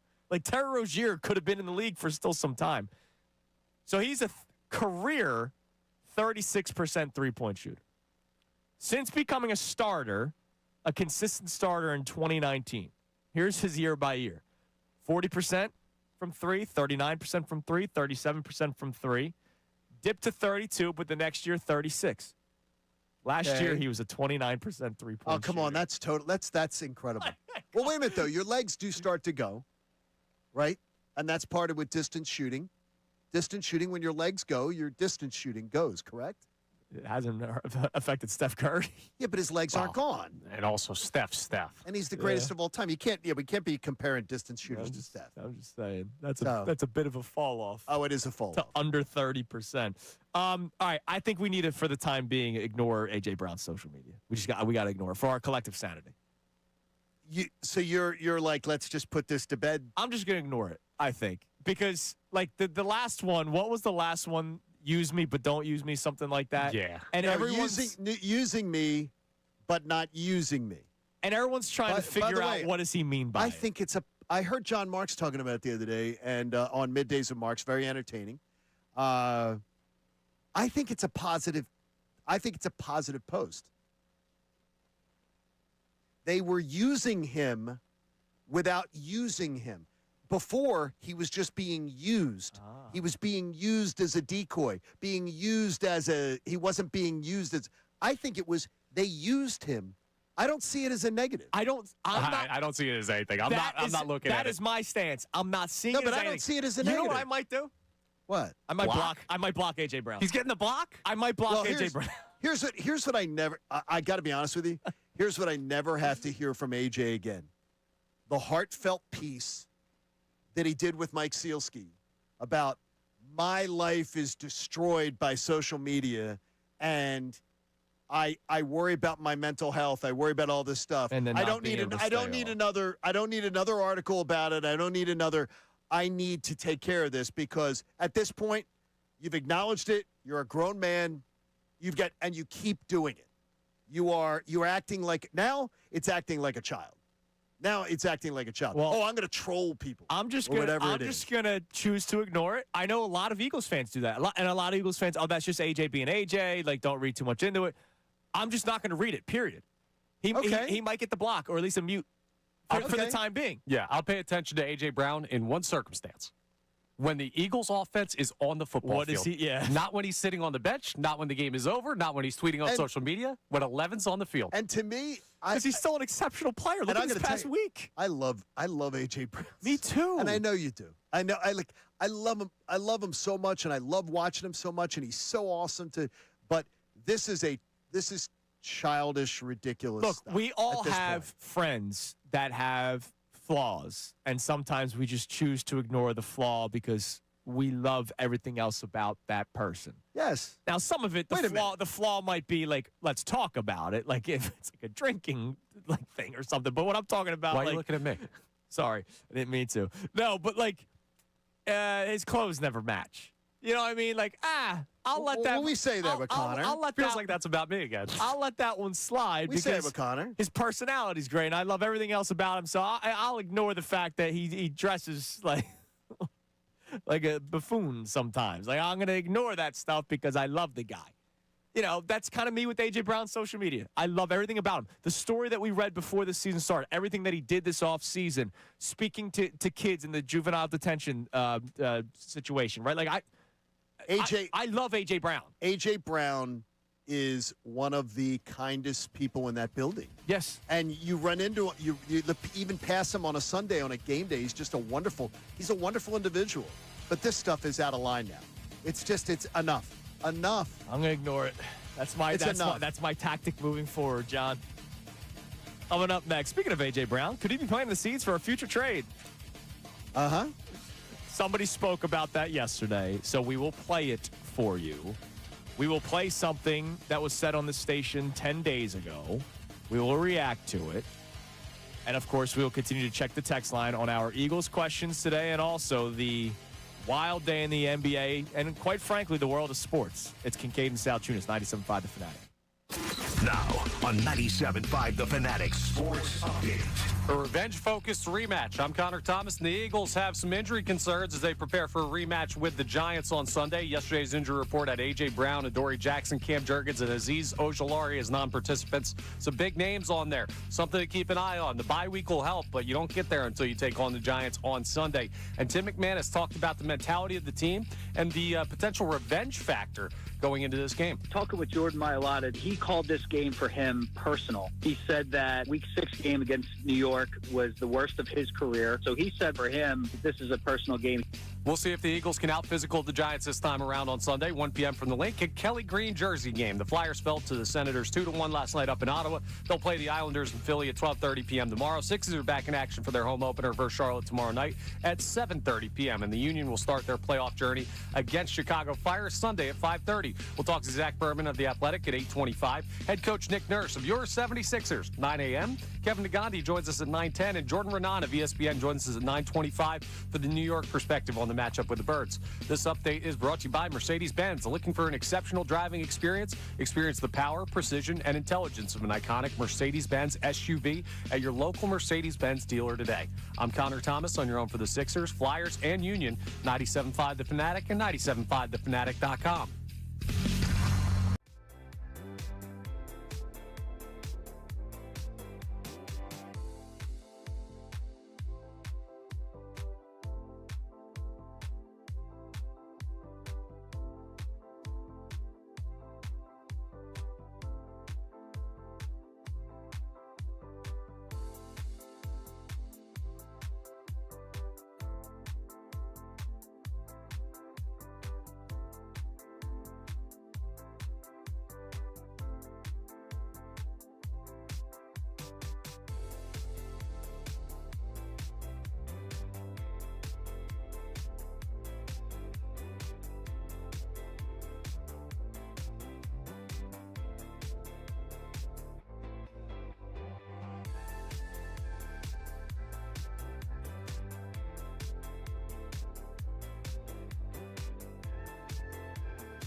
5-year-old Kincade Salciunas, 97.5 The Fanatic. Our man Sean Rodman, associate producer of the show. I feel so bad. He's going on vacation next week. He's going to Cape May. And I was like, dude, you got to check out this bar that I loved down there called Exit Zero. It was the Exit Zero filling station. It was an old gas station. They turned it into a bar. I look it up. It closed. Last month. Wait a minute. 10 years open. It's done. I just thought of something. So I feel bad for the owners. I just thought, do you say that? I didn't win. I told him to go to the Ugly Mug because right up from Our Lady Star of the Sea. I'm just thinking we have the raffle tickets. They do a Mercedes. Oh. They give away at Our Lady Star of the Sea every summer. So you buy raffle tickets all summer long when you're in the Cape May. And I know that the drawing was last Sunday. So I didn't get a call, so I must not have won. Sorry. By the way, sorry for your loss. By the way, the pastor of Our Lady Star of the Sea is a listener to Kincade Salciunas. Oh, well, thank you. Because I've had the chance to meet him, and he's a great guy, and so we appreciate it. Damn right. No disrespect, Father, but what kind of church you going to that's giving away a Mercedes? They give away it's their car. It's their fundraiser every single summer, and it's been. How about this? They gave away. Oh, so the profits and everything from it all go to the. Yeah, it's okay. The car's donated. That makes sense. The cars. Well, I think the car's donated to a certain point, so they sell the raffle tickets, and then they cover the car, and then they do. It's a huge fundraiser every year. And it is, Connor, it's been going on since I was a kid. They used to give away a car. So next and it wasn't a fancy, it wasn't a Mercedes, turn. It wasn't a Mercedes SUV. All right, I was just worried Father was hammering Terry Rozier on maybe I'll win a car. Maybe I'll win a car and the price is right. Maybe I'll do that. Speaking of Terry Rozier unders, I have a question real quick. Yes. And I want our YouTube audience to chime in here because the beauty of YouTube is they hear us like live and can react right away. I want people to text this in as well. Okay. But I want an immediate reaction from our YouTube audience. So, reading the comments during our conversation about the gambling scandal that took place yesterday, there are some people. I mentioned our man Neil, who was like, I'm already tired of hearing this, and I know we're going to hear about it a lot. So one of our questions today is, will this gambling stuff be on your mind while watching games? I do want to hear how many of you will just, I'm ignoring it. It doesn't exist. I'm going to tell myself it doesn't exist. Whatever it happens in games, happens in games. Connor is raising his hand. So YouTube, immediately, will it be on your mind? Will it not be on your mind? I just want to get the immediate poll. Can you add one disclaimer to it? If someone says it's not going to be on their mind, do they not use like one of the sports betting apps? Sure, maybe they don't bet on games. Yeah. Because if they don't, I can certainly understand it, right? So I want some immediate answers there. You can text in as well at 610-632-0975. As you're listening to 97.5 The Fanatic, WPEN HD1, Burlington, Philadelphia, a Beasley Media Group station broadcasting live from the Comcast Business Studio, powering possibilities. In a few minutes, I'm going to tell you about all the things that we have in the second half of the show. If you think we had a lot going on in the first half between the Eagles-Giants game football Friday and, of course, the big news that dropped yesterday in the world of sports. I don't just say basketball. In the world of sports. It was the lead story on every network news. Yeah. This is just the tip of the iceberg, by the way. There's going to be more information that comes out, I would imagine. We have a lot going on, but I want to play some stuff for you. So this was yesterday on Get Up with Mr. Orlovsky? Yes. All right, so Johnny sent this to us yesterday. Dan Orlovsky was talking about A.J. Brown. Take a listen. I think just in relation to A.J., I would disagree that he's trying to send a message of, I want the ball thrown to me more. I think the more that time has gone on by the day, I think that there's a reality that A.J. Brown prefers to be traded. That's the feeling that I'm... Okay, stop right there. Why do you believe he prefers to be traded? That's a very powerful statement. Why would a Super Bowl champion on a Super Bowl championship squad still prefer to be traded? Because there's just been this consistent disconnect. There's been a consistent something is up there, whether it's the lack of production, them not throwing the ball enough, but then they go on the road. He has 4 for $120 something and 2. He has the game sealer. It's beautiful, the connection, and he still tweeted out. And so I'm not trying to read too much into it. This is a Super Bowl contending team, but for that to continuously happen, I do think that there's parts of A.J. Brown that would prefer to be traded and maybe traded to a place that is a little bit more pass-centric. Go ahead. Can I tell you with Dan Orlovsky? Dan Orlovsky is, whether you like his opinions or not, whether you like his breakdowns or not, Dan Orlovsky is not a hot take artist. Dan Orlovsky is not a reporter. But Dan Orlovsky is known for doing exquisite homework. he's not just running with that on the TV going, oh, I'm just going to say something. Yeah. He's heard something. Well, he may not have heard anything. He may just have an opinion. I don't know if that's I don't know if that's a heard something. I believe he's absolutely heard from people. That is my belief. He's not a guy who just runs with stuff. That's not Dan. Well, Stephen A. sounded like he wanted to rip a smoking crack. Now, Stephen A. wasn't buying it. Now, look, Dan Orlovsky and we as a show are not doing this. Should they trade A.J. Brown? We're not doing those topics because, let's face it, A, it's a waste of time. B, the cap hits too bad. And in season, you're not doing that. But now, what about off season? Off season is a possibility. 10 days ago, we had Jeremy Fowler on the show, and this was his sort of belief and opinion about A.J. Brown and the future with the Philadelphia Eagles. I mean, boy, it depends on how you define boiling point. Like, are they going to trade him? No, I don't expect that. Now, I have talked to some teams that wonder if in the offseason they would do that, just to give everybody a fresh start. I was told that leading into the Denver game Sunday and then leading into the Thursday night game that Brown and Hurts were good and that they were, and it felt like, at least in the building, they were in a good spot. So I don't sense a lot of major issues from an animosity standpoint or personality standpoint, but, I'm open to being wrong on that. Look, I don't want him traded. None of us do, right? Dan Orlovsky was not saying that the Eagles want to trade A.J. Brown. Correct. He's saying maybe A.J. would want to exit and go to a team where it would be more pass happy that suits the style of play that he plays. Now, I also know that the day A.J. Brown opened up that box, the day they were being given their Super Bowl rings, I saw that man smile ear to ear. I saw he was one of the happiest people in that room, despite what he posted on social media after the Eagles won the Super Bowl, saying, hey, look, I want to get back there. It did not fill the void that I had about wanting to win. I want to win another one.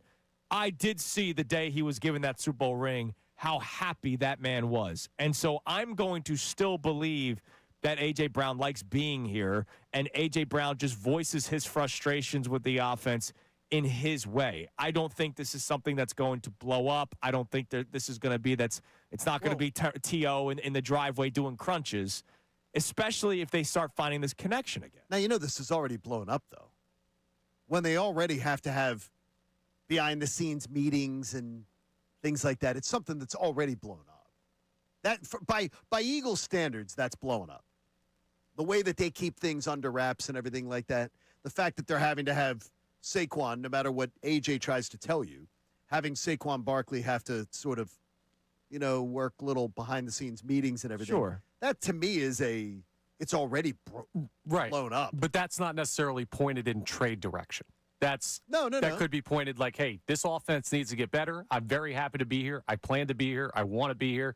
But we got to fix the offense. And, AJ, you got to talk to people about how you want the offense fixed. You know what you would do, though, Connor? What if for some reason you would tweet on social media, the guy who never gets off his freaking phone, A.J. Brown, if people are talking about you wanting to be traded,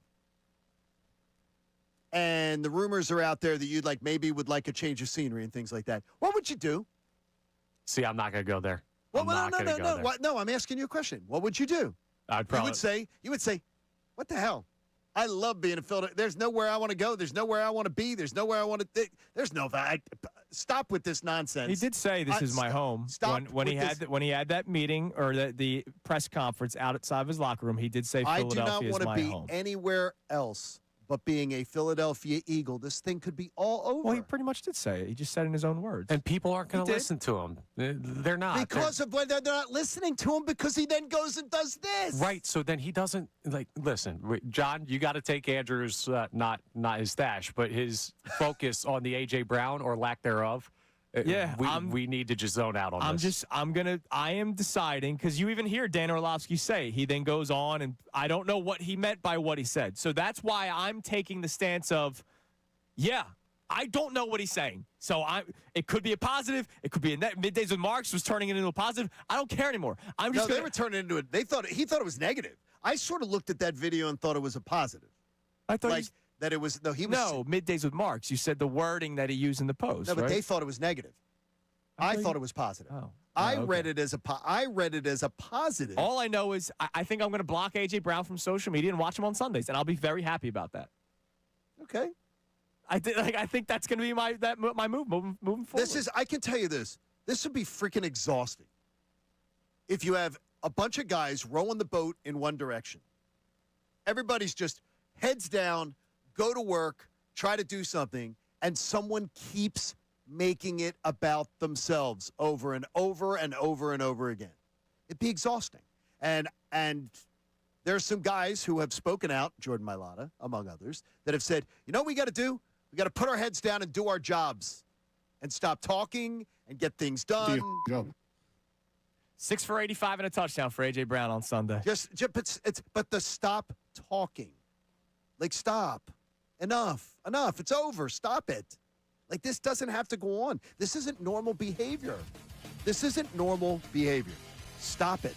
By the way, most people on our YouTube chat choosing to just ignore the gambling stuff. That's so where I'm at. And that you can be. And you can. Like, I'm not saying you Did anybody commenting about whether they use the apps or not? Yeah. Because I think that does matter too, right? Yeah, one of our where'd he go? One of our commenters said, I don't care, and I bet on basketball, specifically the sport of basketball. Well, you should care a little more if you really do, unless you're talking about just $2 bets. I could lose my money on my own. Listen, I got enough to worry about in my life. All right, listen up. Coming up next. You can, Connor. I've seen your picks. We have today's headlines with Connor Thomas, the Dave Dombrowski edition. Dave Dombrowski was on a podcast yesterday, Foul Territory, talking about his comments about Bryce Harper, the talk about potentially trading him in the offseason. A lot from Dave Dombrowski yesterday. We will play those. It's today's headlines, Dave Dombrowski edition next. Kincade Salciunas, 97.5 The Fanatic. The Fanatic's Andrew DiCecco, the Philadelphia Inquirer.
Salciunas, 97.5, The Fanatic, on what is a football Friday. But, man, we've been talking basketball gambling, and we've been talking, we'll be talking about Dave Dombrowski and the Phillies here momentarily. Football Fridays on The Fanatic, presented to you by Norristown Chrysler, Dodge, Jeep, and Ram.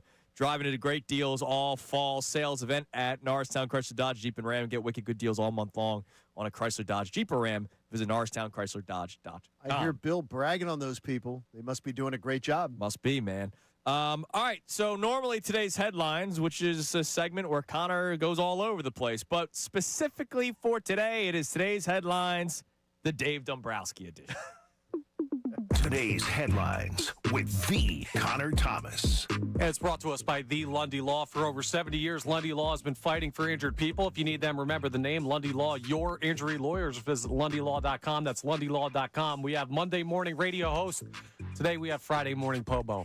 So Dave Dombrowski was on Foul Territory TV and had a bunch of his clips circulating from an interview that he did and had a chance to clarify some comments or double down on some comments from his end-of-season media availability. The most notable, of course, was his conversation about Bryce Harper with the potential trade rumor circulating and everything. Here's what Dombrowski had to say about his Harper comments. Bryce Harper is one of the best players in the game of baseball. They asked me, what type of year did you think he had? And I said, he had a very good year. I don't think he had an elite year. And when I think of Bryce Harper, it's a compliment because the reality is there are 8-10 players in the game of baseball every year. When they're not, let's say, in the MVP consideration, it's not an elite year for them. So the reality is that he's a great player. He's a future Hall of Famer. This thing's got a life of its own. Now I've been reading that, the Phillies may trade Bryce Harper. That couldn't be further from the truth. We love him. I think he's a great player. He's a very important part of our team. Yeah, I did not. I said, 0% chance gets traded, or I'd be 100% shocked. Yeah, he gets your. Yeah, I don't think it's happening. It's You're also completely believing that soundbite. Yes. He just totally misspoke on that when there were like a bunch of comments about Bryce Harper. What do you mean misspoke? I don't think he misspoke. We're saying everything's taken out of context. Like everything's being taken out of context. That's not what I meant. That's not what I said. So during the end of season press conference, the question was specifically about, look, his numbers were down, the wrist, blah, blah, blah. And he said, no, I don't believe it had anything to do with the wrist. He was fully healthy. And then he said, I don't know if he'll ever be that elite player. It's up to, when he said it too, it's up to Bryce whether he's going to be that player again. Remember that comment? It's up to Bryce whether he's ever going to return to be that kind of player again. He spun that yesterday. You see, you guys heard that completely different. Yeah. That was a backtrack. Yes, we did. That was a backtrack like I've never heard a backtrack. When you say, is Andrew Salciunas, Andrew really hasn't had a good fall. If Scott Masnower said, but you know what? It's up to Andrew if he returns to being the host that I think he can be. That's a different comment. And he didn't answer that comment. What about that comment? He said it's up to Bryce whether he returns to being. Yeah, we heard it completely differently. Well, totally. But no, because he didn't answer that comment. He ignored that comment. That comment was the one that was, I think, that was the most crazy. Well, hopefully Bryce is back to the Bryce that we know, but I do not believe he's going to get traded, even a little bit. Dave Dombrowski also talked about the payroll, which is an interesting thing because saying you're going to have a big-time payroll is normally a good thing, but when the Phillies have already had a big-time payroll, the question is how much more room does it give you and where are you spending that money? Here's what he had to say on that. I proposed something to him. He's given me an approval on it, so I know where my payroll is, and it's still a very hefty payroll. But I still think it's a challenge. It's going to be hard to sign all of our players just because there's so many of them. And we're also challenged with some younger players that finally in our system are ready to step in and play for us after a couple whiles. A guy like Justin Crawford, Andrew Pater, we feel will be ready to play with us this year. We've got a young kid by the name of Aiden Miller. That was a #1 pick. That's a very, very talented individual. So we're going to have to, it's going to be a tough winter. We're going to have to do a lot of balancing. I think we have a chance to still really have a good club because I think we'll bring some of the guys back. We'll have financial wherewithal. And I think anytime you can have a system, Wheeler should be back. Anytime you can throw Wheeler, you can throw Sanchez, you can throw Luzardo, you can throw Nola as your top four. No matter what happens with Suarez, you're in pretty good shape to move forward. So, yeah, all right, hefty payroll. Nothing crazy. He didn't say we're going to have more payroll. No, I don't see it. I don't see that being like they're going to go far above what they've done in the past. You missed the interesting part of that cut. What? Club? Talked about re-signing Club. He likes Club. Let him say Club. We have enough issues. He talked about signing our players. He talked about our young players. He didn't say much about going out and getting new guys. Yeah. No, Didn't bring up because free agency. That's what the part of the interview, and I put it in my notes to you guys. That's the part that I hated the most. It feels very much he's going to double down. back-ish. He's going to double down on signing old guys to contracts because you know what? They just ran into the better team. Dave Dombrowski doesn't care about the 2028 Phillies. Speaking of running into the better team, we had a half double down, half backtrack here because Dave Dombrowski talked about his comments about how close the Phillies are to the Dodgers. It's a great question because you can look at it so many different ways. And basically, when you lose, they all break your heart. But the way I look at it is, and even in that second game, I've talked about it, in the case that they scored 4 runs in 1 inning. Well, Kirkering came in, busted the bat, broke the bat. Turner comes in, makes a good play, throws it to the plate. The ball goes to the first base side of the plate rather than the third base side. Very understandably, he's rushed. So it's just that close. And I look at the difference between us as being very, very small. But yet, they beat us, and that's all that counts. So you got to look at trying to get better this year and do it any way you possibly can because they're not going away. I will just once again say the same things I said because there are a lot of people that ate that up when he said it during the end of season press conference, and I'm sure there are some people that'll be like, yeah, they are close. Tell me about the Diamondbacks and the Mets then. Yeah, and because those were lesser teams. Tell me about two. I would like you to tell me a bad defensive play by your shortstop took a 3-0 game where it would have still been 3-0 and let the Dodgers back in that game where you could have won it. You're ridiculous the bottom of the 9th with the bunt play with your slowest runner on second base. Strategy decisions, player decisions. And everyone's back and more. And then the they added the field manager. You literally gave away every game you lost. You can point to where you gave things away, gave runs away. You know what the Dodgers didn't do to you in a 4-game series? Where did the Dodgers give away runs? They tried with Blake Treinen. They tried. I'm not talking about the Phillies getting hits. Where did the Dodgers give away runs? Clayton Kershaw staying out there as long as he did was a bad decision. I'm talking about where they gave you runs. Teoscar Hernandez not cutting a ball off in the gap. That was a bad one. That was one. That was one extra run. That was one. The one thing when people talk about Dombrowski and they're like his head's in the sand, he does say we have to get better. The Dodgers aren't going anywhere.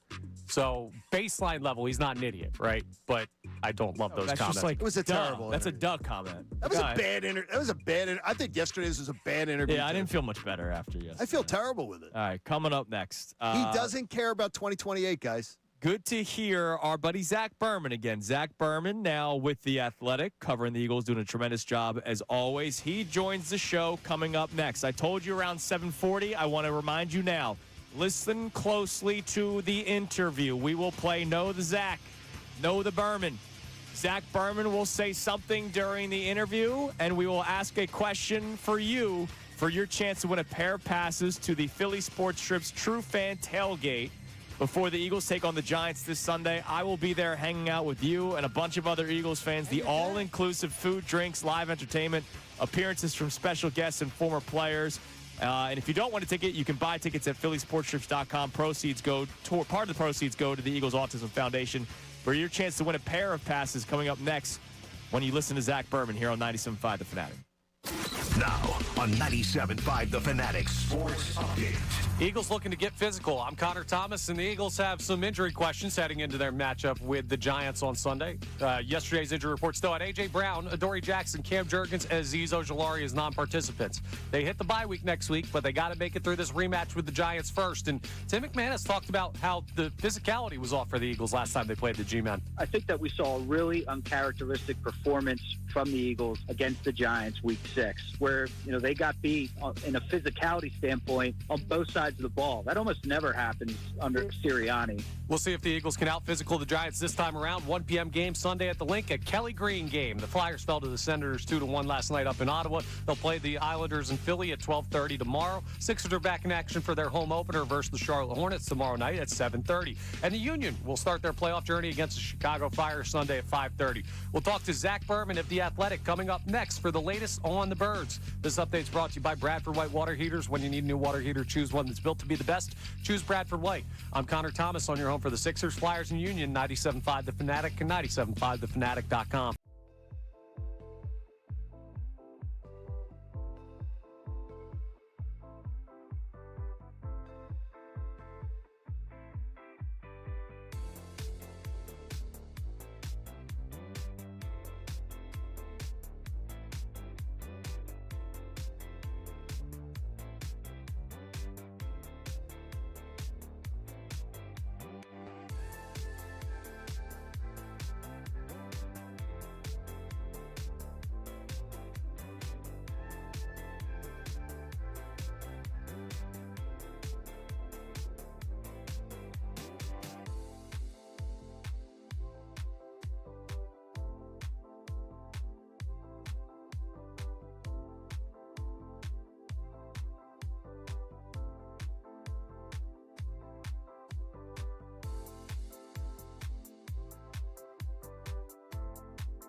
At 8:40, we'll ask a question from it for your chance to win a pair of passes for the True Fan Tailgate.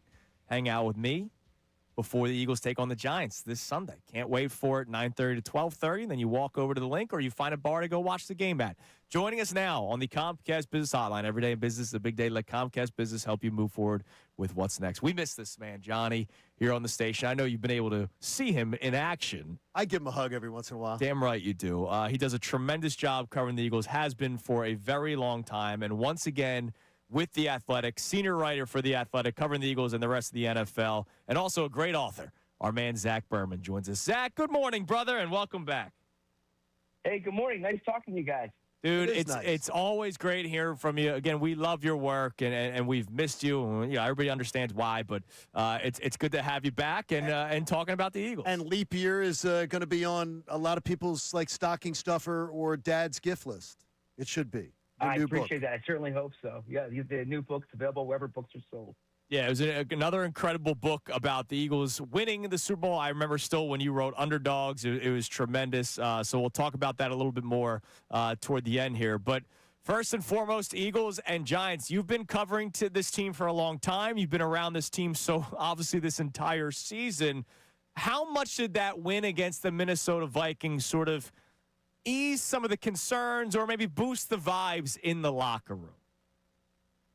It did for 1 week, right? I mean, we'll see how they respond this weekend. The reality of the NFL is it's a week-to-week league, and you're always seem to be 1 week from like happiness or despair, depending upon how you played. And so I do think though the way they played against Minnesota, in particular on offense and especially in the passing game, did give them a boost. And I don't want to say it was a proof of concept or it was a template, but what it allowed them to do is show how explosive this offense could be when they were able to get the ball downfield. You saw the changes to going under center. And so I know from speaking to offensive players throughout the week, there's hope that can be a springboard to what's ahead. When you hear about that, you're talking to the offensive players and the springboard. It goes perfectly to this. Do you sense that there has been internal frustration in the course of the year? Without pointing any fingers, do you think they've been frustrated not only with themselves, but maybe with the plan? Well, I think they've been frustrated with the production, right? So how you want to frame that, whether that's themselves, whether that's the plan, I would say all of the above, because this is a team that has 9 Pro Bowl caliber starters, returns 10 of 11 players, and there's supposed to be continuity with the coaching staff. And so when you spend the first month of the season talking about needing to get on the same page and really, the defense and special teams carrying them at times, yeah, I mean, I think there was frustration because of that. As far as what's the impetus for that or what's the origin of it, that you can ask 10 people and get 10 different opinions. The reality is they knew they needed to play better, and they showed that in the passing game in Minnesota. Are you expecting to see Brandon Graham on the field this Sunday? And what do you believe his immediate role will be? And could it increase? Because last year we thought he was going to play like a quarter of the snaps. He ended up being on the field all the time before he got hurt. Yeah, it's a good question about the Sunday, because when this was happening, you kept hearing, all right, the Packers game after the bye. The reality is, though, that the Eagles have a numbers problem at the edge rusher spot right now. It doesn't appear that Azeez Ojulari is going to play Sunday. So without Brandon Graham, they only have 3 healthy edge rushers. Now, there are things you can do, whether it's playing Jihad Campbell on the edge, elevating someone from the practice squad, but you typically want at least 4 going into a game. And so it would behoove them to play Brandon Graham just from a numbers perspective, having that quality depth. As far as what the role is going to be, he's purposely trying to downplay expectations, and I think that makes sense. If you can get, 10 to 12 to 15 quality snaps, him as a pass rusher, I think he can be effective against the run as well. Then, at least as a starting point, that makes a lot of sense.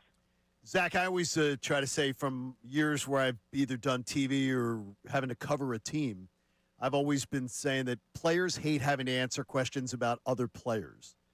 Do you think there's any kind of distraction factor that gets to a fatigue level with any of the A.J. Brown drama that has gone on this year? It's a fair question, John. I think that players, for better or worse, kind of view that as par for the course in playing in Philadelphia. And I think that could be an unfair characterization at times. It's not as if like the media is manufacturing this stuff, Correct. right? We're not producing that content. He is. Yeah, but no, I don't think that's necessarily been a distraction per se. I think more it's just like why isn't this working consistently? And I think it's looked at more from a football perspective. You have a guy who's one of the best players in the NFL, certainly one of the best receivers in the NFL, and I think he's coming from an earnest spot here. He's coming from an authentic spot here. He believes he can dominate games, and I think that he wants to be in position to do that. And the reality is the Eagles are a far better team when A.J. Brown is playing at his best than when that's not happening. But as far as the residual effect in the locker room, the reality is they're 5-2. They've beaten the Chiefs, the Bucs, the Rams. So if it is distracting them, they should welcome that distraction because it's the end result's been just fine. Zach Berman joins us here on the Comcast Business Hotline. Zach, it may be unfair to him, but clock's ticking before we get to the NFL trade deadline. Do you believe Vic Fangio will almost force Jacorian Bennett on the field at times this Sunday because they need to start getting more information about whether or not they need to make a move at CB2? Yeah, I think that they would want to see Bennett, and he is progressing. He was a full participant in practice. I expect him to be activated to the 53. Or I should say it's certainly trending in that direction. And with Adoree Jackson still in the concussion protocol, the Eagles are going to need that help. Now, I think that you're not necessarily trying to put him on the field to ascertain your depth at that spot going into the trade deadline. I'm actually less concerned about corner and more concerned about edge rusher, if you ask me.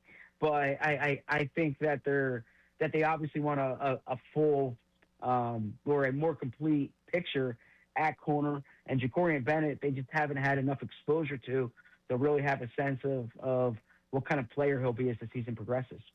I was pointing out that if they go 6-2 after Sunday, they can get out of that and get to the bye week. They'll actually be in a better position than they were last year because last year they were in second place at 6-2, and they had 2 conference losses because the Commanders had one less conference loss and were ahead of them. So it's amazing after all the things they've had to struggle with, it actually gives them a chance to reset for a couple weeks and be in a pretty good spot in what looks like it's going to be a couple of really hard games after the bye. Yeah, it's a good point, and that's why I'm not necessarily panicked about this team. And I said it a moment ago is that if you look at 5-2 and you've beaten 3 of the best teams in the league, like when you just look at it from a Super Bowl odds perspective, the Chiefs, the Rams, the Bucs are pretty high up there. The Eagles have beaten those 3 teams, 2 of them on the road. So it's an encouraging position. And you're right. If you beat the Giants and you're 6-2, that's a good spot to be in. Now, I think the way you play matters, not just the result. Point differential over time is a revealing statistic in the NFL, and the Eagles' point differential is not necessarily encouraging, although their strength of schedule could be used as an explanation for that in part.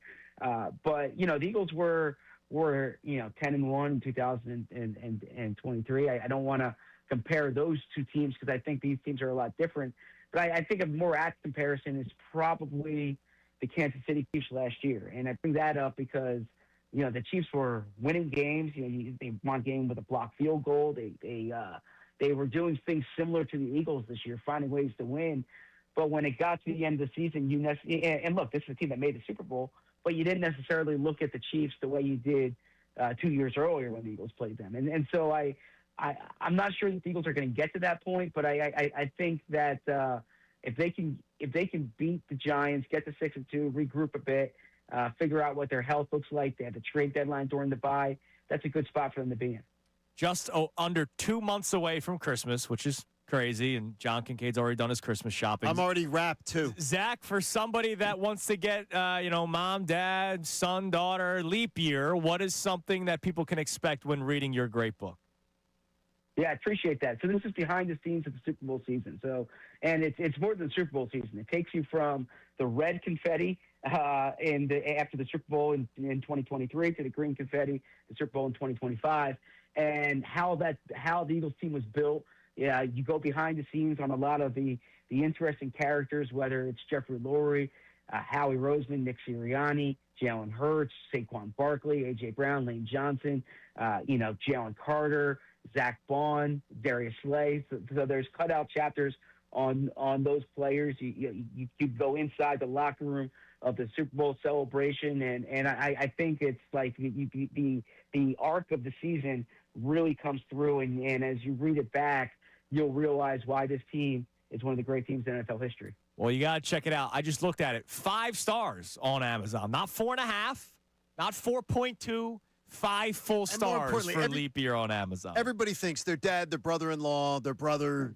It's a gift, and somebody will like that gift. Yeah, absolutely. Zach, great job as always, man. Great to have you on again. Keep up the great work covering the Eagles for The Athletic, and we'll be bugging you down the road again. And I'll hug you on Sunday. I appreciate it. See you, bye. I appreciate it. Thanks, guys. There he is, Zach Berman on the Comcast Business Hotline. Dude. All right. Coming up next, I will ask a question from that interview. And the winner will get a pair of passes for the all-inclusive True Fan Tailgate. Me and Philly Sports Trips hanging out with you, getting you set for Eagles-Giants on Sunday. We do that coming up next. We'll check your text messages on all of our topics. It's been a crazy day today. If you missed it, we gave you all the details to the NBA scandal that took place yesterday. We'll go through them coming up next. What Brian Windhorst had to say, how the NBA dropped the ball. It's Kincade and Salciunas, 97.5 The Fanatic. John Marks and Ray Dunn.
return, John.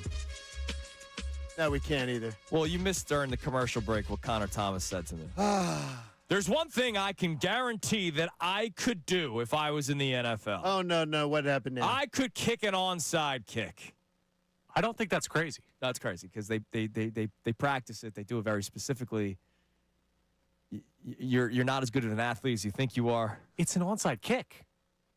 It's just not. the angle of the football. It's really not. It's not that easy.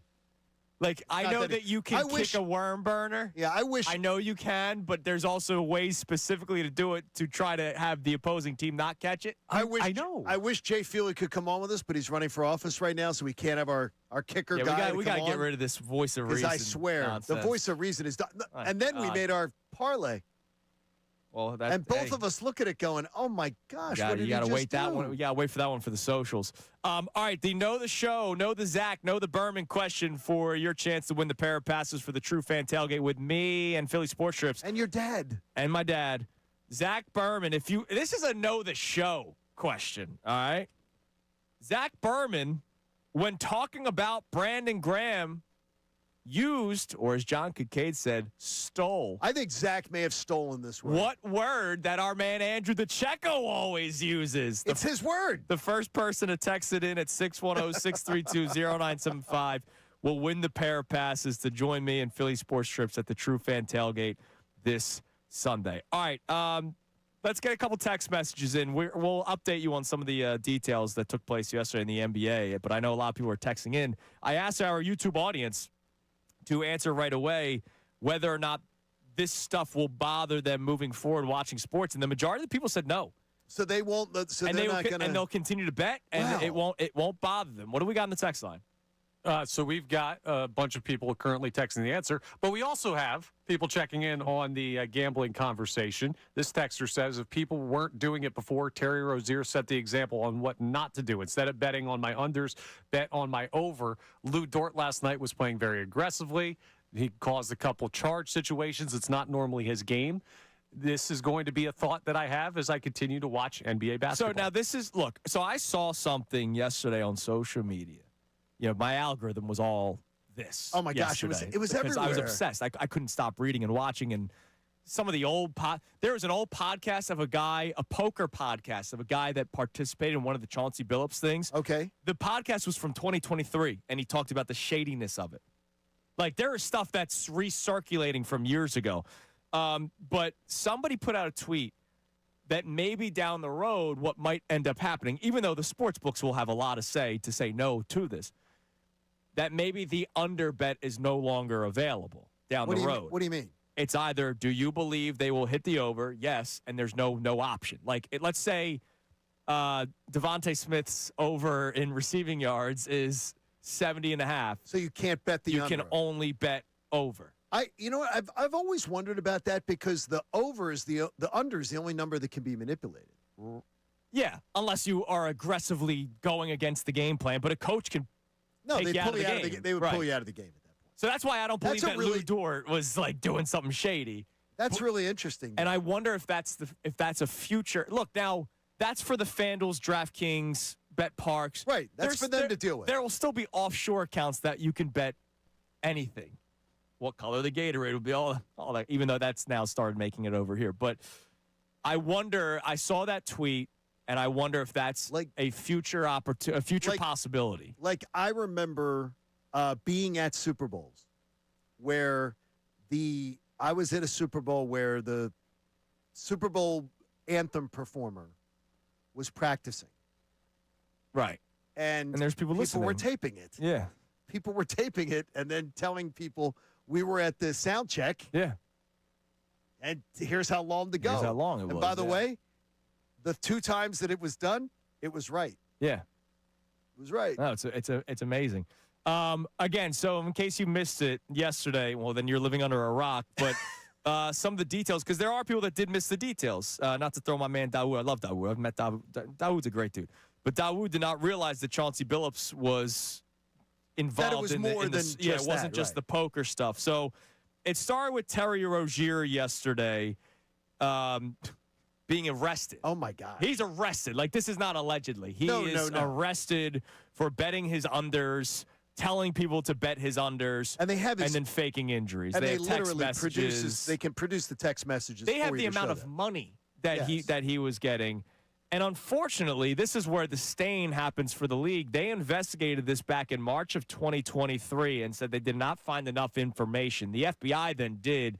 Isn't that funny? Crazy. This was Brian Windhorst yesterday on the Rich Eisen show talking about how the NBA dropped the ball here. The NBA at some point is going to have to explain why Terry Rozier was allowed to keep playing. And I just want to point something out. The sports books caught the irregular betting on Terry Rozier the day it happened, the morning it happened, when all of a sudden there was hundreds of thousands of dollars coming in on Terry Rozier unders for a relatively meaningless game in March involving the Charlotte Hornets. The sports books caught it. They told the NBA right away. And guess what? The NBA, Rozier didn't play the rest of the season. And he had faked the injury, so it wasn't because of the injury. The NBA pulled him.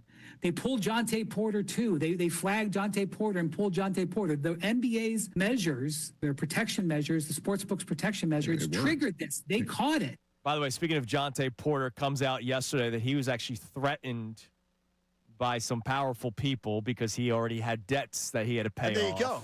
And that's why he was doing what he had to do. Chauncey Billups involved with just an illegal and shady, scandalous poker ring. Also, apparently point shaving as the head coach of the Portland Trail Blazers. Damon Jones, who used to play in the NBA, was a coach, was getting inside information about the health status of LeBron James when he was not on the injury report. Now, to be clear, to be very, very clear, nobody's saying that LeBron James was like, yo, dude, I'm not playing tonight. You know, Well, take the Bucks. It could have, we don't have the text. We don't have it. That's not out yet. The text could have been, hey, you playing tonight? And LeBron could have been like, nah, I'm not. And then Damon Jones then used that information to text friends of his, hey, I have insider information. Which, by the way, though, players are not supposed to They're not supposed to, yeah. So if LeBron did that, that would be improper behavior by a player in the NBA. Here's the story from Chris Mannix, who does a great job covering the NBA. In the indictment, Jones is identified as an unofficial assistant coach for the Lakers. Unofficial? During the 2022-23 season. Yeah, he was like a consultant. Really? I don't know. Player 3 in the document, a teammate of Jones, who he later coached. It's LeBron. On January 9, 2023, Jones claimed in text messages to the associates that player 3 would sit out of the game against Milwaukee. Quote, here's the text, get a big bet on Milwaukee tonight before the information is out. That is a text from Damon Jones to friends of his. And so where did he, and again, though, you're not saying anything that's not alleged. I mean, where would he have gotten the information? Right. Player 3. But it doesn't have to be nefarious how he got the information. Right. It could be just negligent. Yeah. How he got the information. Yeah, scary stuff. So coming up next, it's amazing. It's an amazing story. We'll check a couple more text messages on that, and of course the Eagles. But also right at 9 o'clock, can't wait after the incredible night one performance by Tyrese Maxey and of course the rookie VJ Edgecombe and Dominic Barlow and a lot of other players that stepped up for the Sixers to get the win over the Boston Celtics. Head coach Nick Nurse, I told you yesterday that I believe he should be the happiest person of them all. Well, he's looking around. That should be the first question you ask. I sure will, Johnny. Nick Nurse joins us at 9 o'clock. Coming up next, Kincade Salciunas, 97.5 The Fanatic. Now on 97.5 The Fanatic Sports Update. Making this game personal. I'm Connor Thomas, and that's what it might be for some Eagles players as they prepare for the rematch with the Giants this Sunday. Yesterday's injury report still had a lot of players on it. A.J. Brown, Adoree Jackson, Cam Jurgens, Azeez Ojulari, non-participants. So maybe a personal goal would be to get healthier. And the Eagles will hit the bye next week, but they have a revenge matchup against the Giants Sunday, 1 p.m. at the Link. In the Kelly Green game, Tim McMahon has talked about Jordan Mailata's mentality about how this game feels personal. Talking with Jordan Mailata, he called this game for him personal. He said that Week 6 game against New York was the worst of his career. So he said for him, this is a personal game. We'll see which Eagles are available for the game Sunday and how they do in that rematch against the Giants. The Flyers fell to the Senators 2-1 last night up in Ottawa. They'll play the Islanders in Philly at 12:30 p.m. tomorrow. Sixers are back in action for their home opener versus Charlotte tomorrow night at 7:30. And the Union will start their playoff journey against Chicago Fire Sunday at 5:30 p.m. We'll talk to head coach of the Sixers, Nick Nurse, coming up next. his thoughts on his team's 1-0 start in the special game up in Boston from rookie VJ Edgecombe. This update is brought to you by Mercedes-Benz. Looking for an exceptional driving experience? Experience the power, precision, and intelligence of an iconic Mercedes-Benz SUV at your local Mercedes-Benz dealer today. I'm Connor Thomas on your home for the Sixers, Flyers, and Union, 97.5 The Fanatic and 97.5thefanatic.com.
7 here on Kincade Salciunas, 97.5 The Fanatic. Our man Nick Nurse, head coach of the Philadelphia 76ers, is going to be joining us coming up at 9 o'clock. Can't wait to talk to him about night one, what VJ Edgecombe was able to bring to the table, what Tyrese Maxey did, sort of the plan of easing Joel Embiid back in. He was on the minutes restriction. He played 20 minutes, so a lot to unpack with Nick Nurse. Just want to let you guys know this now.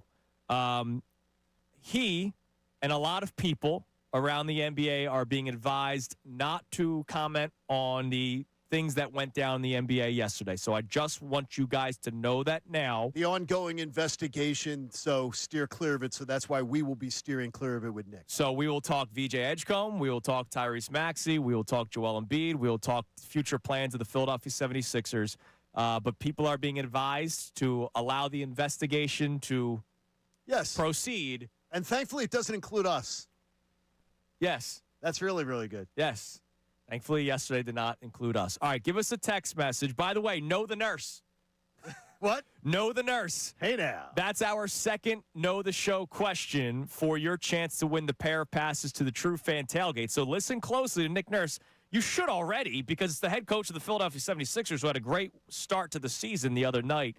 But know the nurse. Something from the interview will be asked for the Know the Show question. What do we got on the text line, Connor? Matt in West Grove checks in and says, I never bet. I'm just not a gambler. So when I watch NBA games, it'll come to mind on a questionable call or play, but otherwise I really don't care. These young studs on the Sixers aren't involved, and that's all I care about.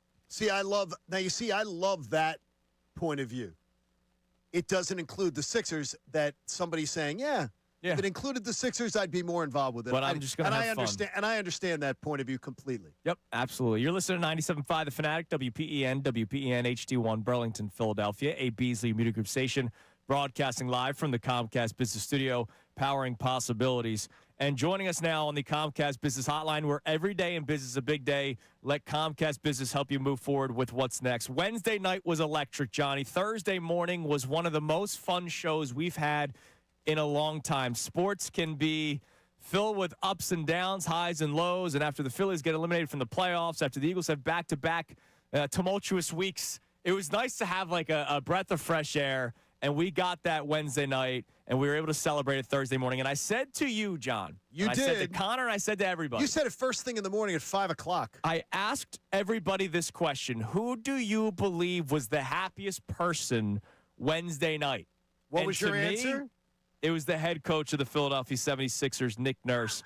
Nick, I know you went through a rough year last year, and I spoke with you at the Sixers Youth Gala last year, and I commend you for not using the injury excuse as to why the team struggled last season. I commend you for it because we all saw the injuries that you guys had to deal with.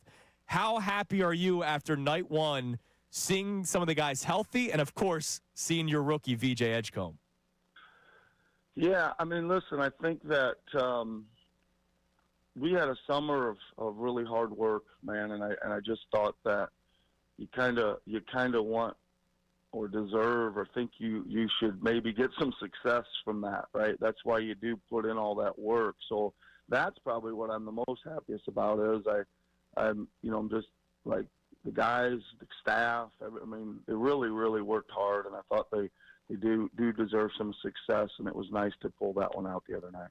How surprising, though, was it to see a rookie come out on that stage? I mean, it's Boston, and I know you know about it, Nick. I mean, but for everybody who grew up here and has lived here our whole lives, it means more when you do it on the floor in Boston. And for that young man, VJ, to come out and do that, it is unbelievable. Yeah, it's super special, I think, but he kind of is. I think that, again, I don't want to keep harping on the same theme, but he was everywhere we asked him to be from the minute we drafted him this year. He had a few things planned that he rearranged and changed around. Like he was in the gym early. He was super coachable. We did a bunch of just kind of like early stuff with him that we noticed that we needed to get on right away. He just has a high motor to work every day. He's not overwhelmed by the workload in the slightest.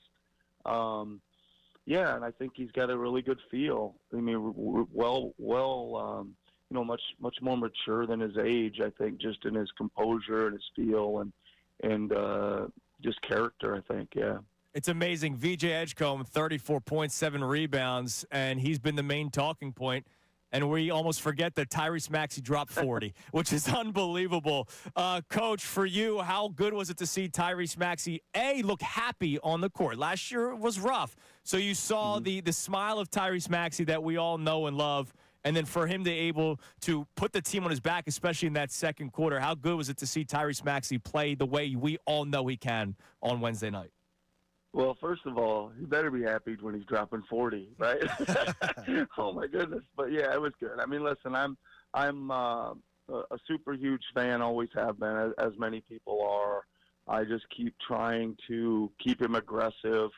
You know, just tell him a lot. He's our best option out there. Trying to stress transition. I think everybody saw him get outlets and you know, shift it to fifth gear right away. You know, a bunch of times the other night, which you know, that's still an amazing attribute he has that I don't think he uses enough. I'm encouraging the pull-up three, and then we're encouraging, you know, continue tough fight on defense, and I think that continues to improve for him as well. Coach, when you see Edgecombe and Maxey and McCain, just those three guys there, do you see a common DNA? Do you see something in their day-to-day, the way they approach their job, maybe their personalities and things like that, that maybe leads you to believe that that's part of their success? For sure. I think the character and the work ethic, the competitiveness, you know, I think all three of them have it, and that's, you know, and the talent, right? There's just innate, like, you know, there's innate athleticism there that goes along with this work ethic and character. And maybe for McCain, it's more of he's just a super competitor. Like that's his number one calling card or whatever like that. But I mean, I throw Grimes in there too. You know, he's explosive and can score buckets, as we know. I thought he played good the other night as well. It took what was there when it was there, made some buckets when we needed them. So I like the four of them there for sure once we get Jared back. We got our first look at Joel Embiid returning from the injury, played 20 minutes. What is the plan for Joel Embiid in your eyes moving forward just to try to get him back to being that player that can play 30-plus, 35-plus minutes a night? Yeah, I mean, I think, listen, I was pretty happy, first of all, just seeing him out there, and I thought he took good shots, right? I mean, he hasn't really played in a game in a long time. You know, he had a blue and white scrimmage, a preseason game, and it was intense and fast out there the other night. I just think that takes anybody some time to get the rhythm back. But I thought, you know, he makes a few of those shots last night, and you're saying, oh, he played pretty decent. I thought he did a good job of being a great teammate. I thought he did a good job of encouraging the other guys, helping the bigs that were on the floor and coverages and what to do, all that stuff when he wasn't in the game. That was encouraging to me. You asked me what the plan is. I mean, I'll find out a little bit more here when we get to practice, but it's probably similar. It's going to be a minutes restriction here for a bit, and I don't know when it's going to go up or whatever like that. But he got 20 the other night. I'm planning on the same until I hear different. You mentioned that it was intense and fast the other night. I know this is a good problem to have because you get to work in so many different ways with these players, but how will you try to balance the explosiveness and, of course, getting out on the break with VJ Edgecombe and Tyrese Maxey and Quentin Grimes when knowing that you have Joel Embiid and how he does his damage in the half court? Yeah, I mean, I think that's certainly a priority is how do we take care of that? And I think right now the answer is those guys got to look to go, right? Like we need some throw ahead, we need some attacks in transition. Those guys need to take advantage. I always say, you know, like we can always push it, and we don't have to rush it all the time. And those times when we don't rush it, we can settle in and Joe's there and we start playing through him, you know. And I think more of that. I just want a little more variety of personnel with Joel. You know, not just Tyrese Joel. I want VJ Joel. I want Grimes Joel. I want Paul George Joel when we get back, and I want Kelly and Joel. I just want it to be a little less predictable, even though we're playing probably through Joel.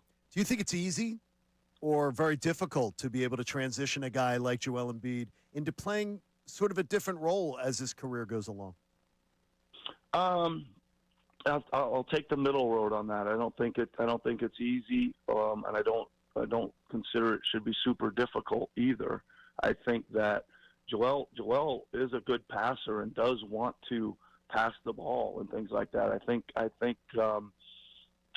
think he's enjoying so far, what it looks like a little bit differently this year, and let's just see how it goes. It's a work in progress for sure, but I think just watching it, just with the eyeball test, I think it's got some it's got some room to grow for sure, but I think it's off to a decent start. Last thing for you, Nick, and Nick Nurse, head coach of the Sixers on the Comcast Business Hotline here. How are you balancing your expectations? Because we know the talent of this team, and we also know that injuries have plagued the team over the years. You look at the Eastern Conference, there are a lot of teams that are plagued with injuries coming into this season. How do you balance your own personal expectations, but also trying to grow a team that has a lot of new faces? Pretty easily, really. I mean, I just try to, like, we work really hard. I just try to work really hard and get the team prepared, and just try to go out and get the next one. I know it's like everybody wants to get caught up in where you're going to finish and how you're going to be there. I mean, I don't have enough time to worry about that, man. I gotta lock in on Charlotte tomorrow. And first I gotta lock in on the Sixers here in about an hour. Polish up some of the stuff from the other night, and then I gotta lock in on Charlotte. Coach, we appreciate the time as always, man. Congratulations on night one. Sounds like you're having fun. Look, the vibe seemed high since training camp, so that was good to see. Good to see smiles on the faces of players like Joel Embiid and Tyrese Maxey again. And again, I think you're the happiest person, whether you want to admit it or not. I think Nick Nurse is the happiest person after what we watched Wednesday night. Thanks for the time, Coach, and we'll talk to you again soon. All right. Thanks a lot, guys. There he is, Nick Nurse on the Comcast Business Hotline. He seems very happy. All right, coming up next, As he should be. I bet you Kevin Nagani is happy as well. I bet we he all is. needed it. He joins us coming up next. It's Kincade Salciunas, 97.5 The Fanatic.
Kincade Salciunas, 97.5, The Fanatic. All right, the nurse question.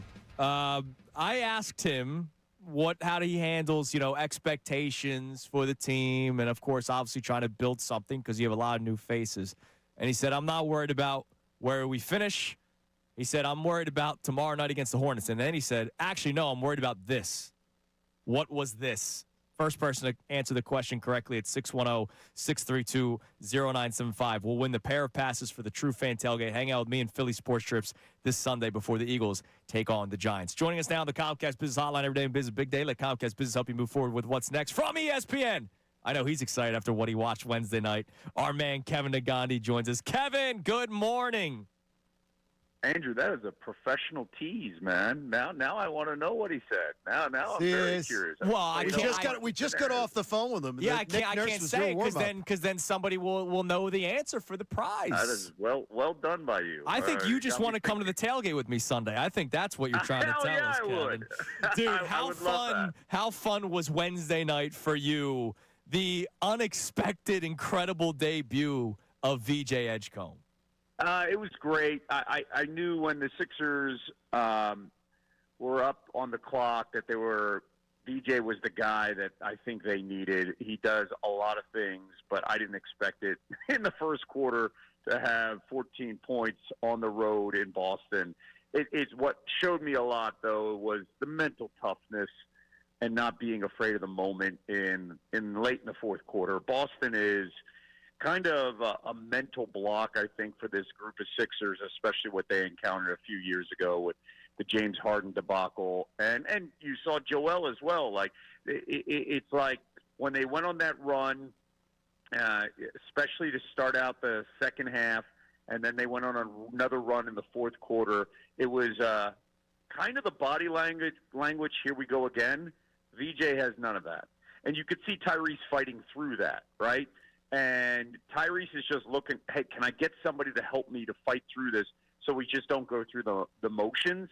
And that's what gave me hope. Like, not the, here we go again, we're in Boston, they somehow find a way to make shots, we do not. It was, hey, find a way, figure it out, be aggressive, don't back down. And that gives me a ton of hope.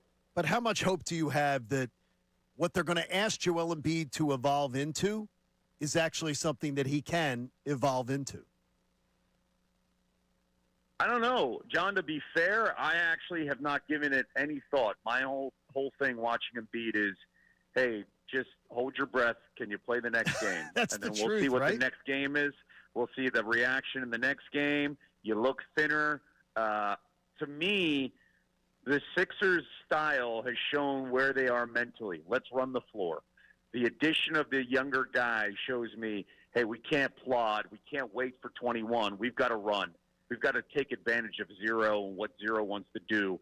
And then let's just get some young guys and let's run. Let's just run. We can't afford to wait on, Paul George and Joel Embiid and their style. We have to actually just play.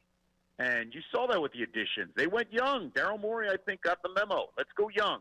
Let's figure it out. And, by making sure Grimes can come back, it gives Maxey a breather, and you have a guy who's a scorer, a shot creator with Grimes when he's on the floor. So to me, it's, hey, we can't wait on the unknown. What we have right now, we've got to take advantage of, and that is Maxey's legs and his ability to be aggressive. And let's grow with him, and then we'll figure out where Joel is in the process of us growing with our backcourt. Kevin, yesterday was supposed to be a 4-hour celebration of what we saw in night one for the Sixers, but then the world stopped when the news broke involving Terry Rozier, Chauncey Billups, Damon Jones. How concerned are you about potentially the next shoe to drop? As the FBI said, this might just be the tip of the iceberg. I'm sure 6 o'clock Sports Center was a wild day last night for you. Yeah, it was. It was. Unfortunately, you can't talk about Wemby and his 40 points and Edgecombe and what he did in the same conversation specifically with Wilt Chamberlain when it comes to a rookie debut. I do think it's the tip of the iceberg because when you get guys in a room and the FBI is involved and evidence is provided, then people talk. And does that open the door to many other things? I mean, Wendy said it best, Brian Windhorst. Let's make sure we distinguish. There are two different storylines. There's one with the NBA and Rozier, and then there's the other one with Chauncey Billups and the poker game. So those are two completely different things. The big concern is, information being released on who's playing, who's healthy, who's not, is the big concern when it comes to the NBA. I know Chauncey. I've had the chance to work with him. I'm as shocked as everyone when you hear about, the poker games, and I am holding my breath on what else is going to be coming out down the road if people talk and the FBI provides information, and now does that open the door to other things? And listen, it feels like there's a Pandora's box, especially in the college game as well. Yeah. the same day this is being announced, the NCAA announcing that college athletes can bet on professional sports. That's some scary stuff here down the road on potentially what it can do and how it could open up things. And one of the things, too, as we talked about earlier, is sharing of information around these teams. Sometimes it can be innocuous, player to player. It can be like, hey, guys having a conversation. You can't share, though, information about whether you're playing or how injured you are. You're not supposed to be doing that amongst peers, but I guess it's almost like human nature that you would. Yeah, because you're not thinking about it. Like you just said, you're just having a casual conversation, right? You're not thinking of the consequence. And then something like that kind of slips through. And again, I think the one thing that stands out more than anything else is the attention to it. When they pull up the tape and you watch the game in question with Rozier, and you're like, whoa, there's enough red flags around. Also, the inconsistencies of betting that night, right? I saw $200,000 on some of the unders. His unders, yes. With Rozier, right? That stuff stands out, and you have some policing there that brings it up, but some of the stuff that you're not paying attention to, and you're like, oh, boy. And more than anything else, it just makes you wonder. Sometimes I sit there on Sundays and some nights, watching games, and you're like, why did they just attempt that field goal or that shot right now? That made no sense. And then it goes in, and you're like, huh. And the human element, the human nature think, well, wait a second. What was the line? And then that opens the door to a lot more questioning. Kevin, we go from you of ESPN to Jordan Raanan, who's going to be joining us coming up next to talk about this upcoming Eagles-Giants game. Did the Eagles bounce back this time against the G-Men? Yeah, I think you're going to see a very angry Eagles team, man. I'm very curious to see where this Giants defense is going to be. I've heard it's been a long week in that locker room. They're really upset, especially when you let a team like the Broncos score 33 points in the final quarter, and it's a game you go into, you're not expecting to win, and then suddenly, hey, we better win, the way that played out in the final few minutes of the game. I'll be curious to see how the Eagles come out, because if the Eagles, in a game like this where they got embarrassed in prime time on a Thursday night, if they come out like they did against the Vikings, that'll be a good thing, man. You got to come out and establish your own identity and run the football regardless of what the situation is to set up the play-action pass. They've got to come out with authority, not play with your food and just sit there and wait, especially for a team like the Giants that has kind of emotional boosts with the two rookies and Scadaboo and Dart and giving them confidence because they don't know any better, right? The same way we started this conversation with VJ Edgecombe. They don't know any better. Their job is to just, hey, I want to be a spark, man. I want to show people what I can do. And the Eagles, early on, they have to shut that down early and use their physicality of the offensive line. I think Saquon's going to have a big day. I really believe that. And if he could break off some big plays in the beginning or some chunk yards of like 5 to 8 and maybe a first down run, then you're going to see things open up for Jalen Hurts, the offense, with the passing game. Kevin, we appreciate the time as always, Thanks, man. Kev. Enjoy yourself this weekend, and we'll talk to you next week. Fellas, be good. Take care. There he is, Kevin Agandi from ESPN. Jordan Raanan covers the Giants for ESPN. He joins us next. Give us some insight on this upcoming game here on 97.5 The Fanatic. Now, on 97.5 The Fanatic Sports Update. Some injury issues for the Birds. I'm Connor Thomas, and the Eagles have some big injury questions heading into Sunday's rematch with the Giants. Yesterday, the injury report still had A.J. Brown, Adoree Jackson, Cam Jurgens, and Azeez Ojulari as non-participants. They'll get to the bye week next week, which is much needed, but they've got that big revenge matchups with the Giants on Sunday before that. And Tim McManus talked yesterday on Unfiltered about the mentality of the team for this week. I think that we saw a really uncharacteristic performance from the Eagles against the Giants week 6, where, they got beat in a physicality standpoint on both sides of the ball. That almost never happens under Sirianni. And according to Tim, physicality has been the message for the Birds this weekend. House will see if the Eagles can out-physical the Giants on Sunday, 1 p.m. from the Link in the beautiful Kelly green jerseys. Flyers fell to the Senators 2-1 last night up in Ottawa. They'll play the Islanders tomorrow in Philly at 12:30. Sixers back in action for their home opener versus Charlotte tomorrow night, 7:30. And the Union start their playoff journey against Chicago Fire Sunday at 5:30 p.m. We'll talk to Jordan Raanan of ESPN, who covers the Giants, for the New York perspective coming up next. This update's brought to you by Bradford White Water Heaters. When you need a new water heater, choose one that's built to be the best. Choose Bradford White. I'm Connor Thomas on your home for the Sixers, Flyers, and Union, 97.5 The Fanatic and 97.5.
Football Fridays, presented to us by our friends at Norristown Chrysler Dodge Jeep Ram. Drive into great deals at the fall sales event at Norristown Chrysler Dodge Jeep and Ram and get wicked good deals all month long on the Chrysler Dodge Jeep or Ram. Visit NorristownChryslerDodge.com. What's funny, John, is we're about to speak with Jordan Renan from ESPN. I spoke with him on Saturday when I was doing prime time with Gabe Neitzel, and we were talking about the Giants and Broncos game.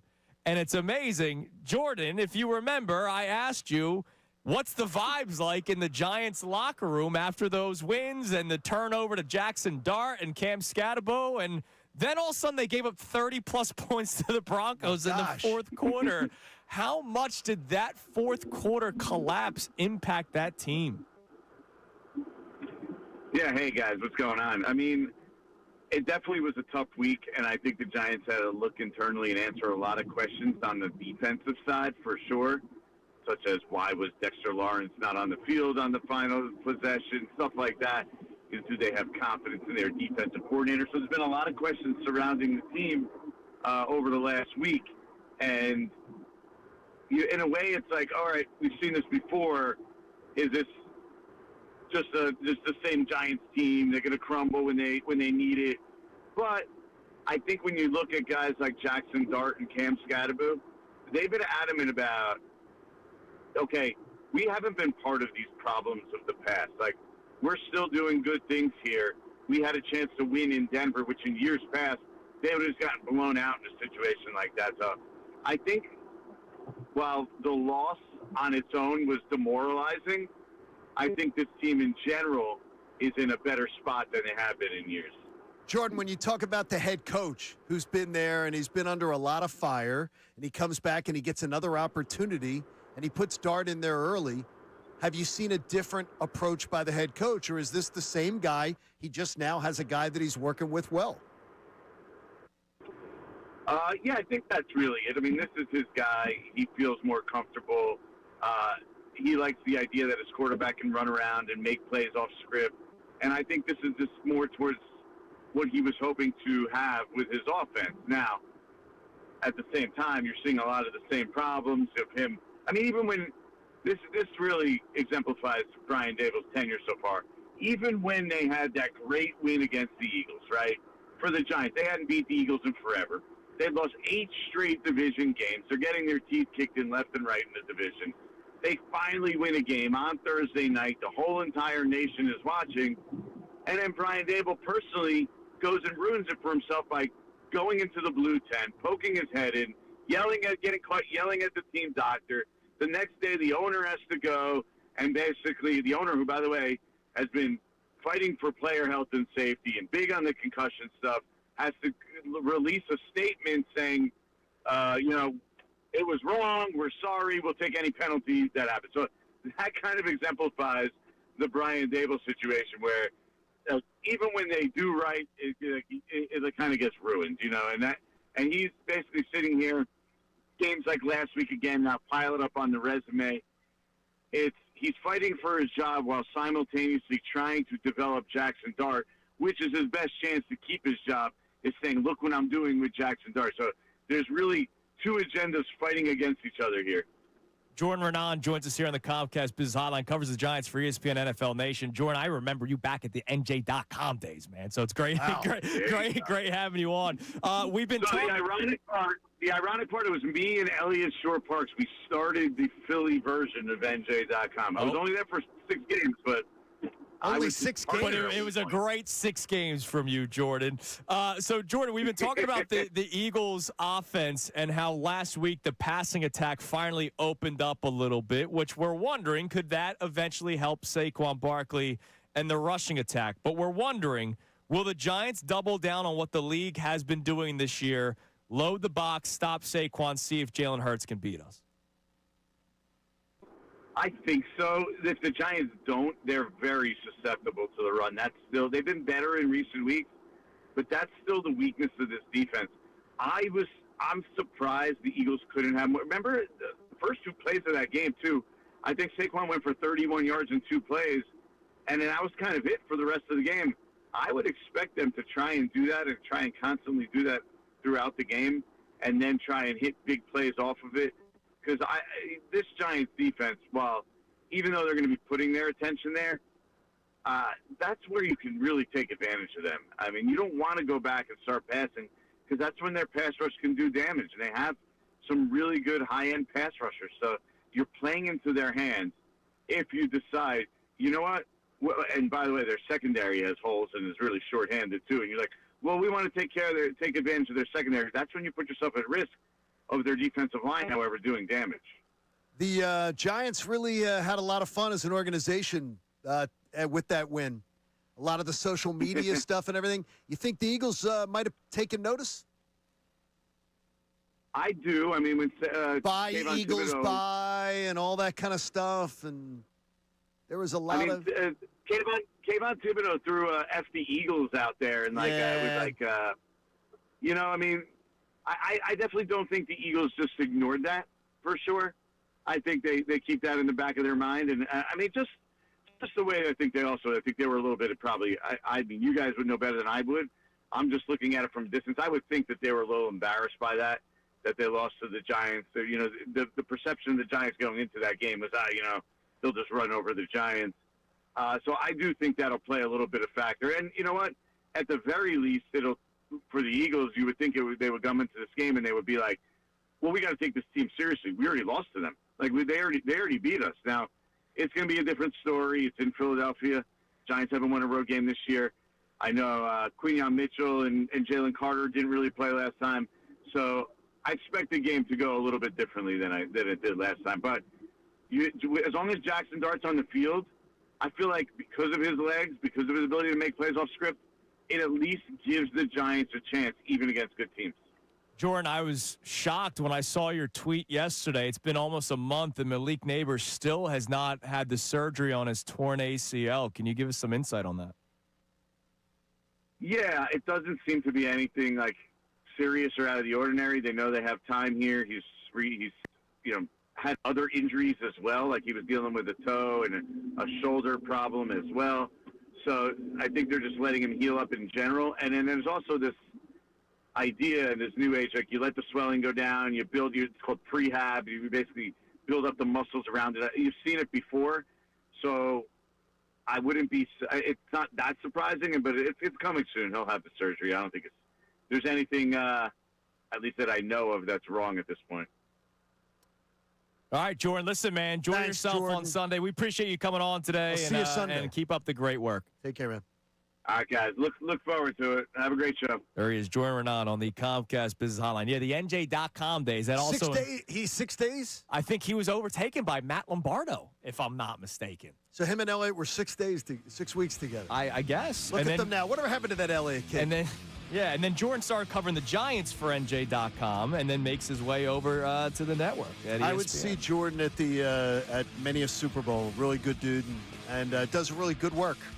Damn right he does. So does Harry Mays. Middays Harry with Mays Marks. does too, but who knows? Middays with Marks comes your way at 10 o'clock. Harry here for it. All right, coming up next. Harry was helping me with my wedges before. We got to give our picks. Pick segment comes your way next. I'll let you know who the two winners were for our tailgate passes. And then we got to give our thoughts on the Eagles game for this Sunday. It's Kincade Salciunas, 97.5, The Fanatic. Unfiltered with Ricky Bo, Bill Colarulo,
We're about to do our pick segment for this Sunday slate of games. But congratulations to Matt Hanna and Eric Longden, our two winners, our final two winners, who each won a pair of passes for the True Fan Tailgate this Sunday before the Eagles take on the Giants. If you were not one of our 5 lucky winners, we gave away 5 pairs of passes for it. You can still buy tickets on PhillySportsTrips.com. Again, Philly Sports Trips, we know how great they are on the road. Well, they're going to do it great at home as well, Johnny. We got a couple. So nice. So much fun. You're going to love it. We got a couple of upcoming tailgates with them. The Detroit game, Chicago. I think you'll be at the Chicago one, I'll be right? hosting the Chicago one. And the game against Vegas, against the Raiders. But we got one this Sunday. So if you want to buy tickets, go to PhillySportsTrips.com, and portions of the proceeds will benefit the Eagles Autism Foundation. All-inclusive food, drinks, live entertainment, appearances from special guests and former players. Can't wait for it. All right, Johnny, what is the records that we have going into Week 8? All right, thank you, Bet Parks, as we head into Week 8. I will lead the pack at 18-10 against the spread, 64%. Connor is in second place, 14-14. Mr. 500. At 50%. And Andrew is taking up the rear at 12-16. Careful. 43%. The way I said that, I wanted to make sure I said it slowly. So I'll lead off. And I will take the Atlanta Falcons at home this weekend as my first pick. The Falcons are laying a lot of points against the Miami Dolphins. The Falcons are giving up 7.5 points.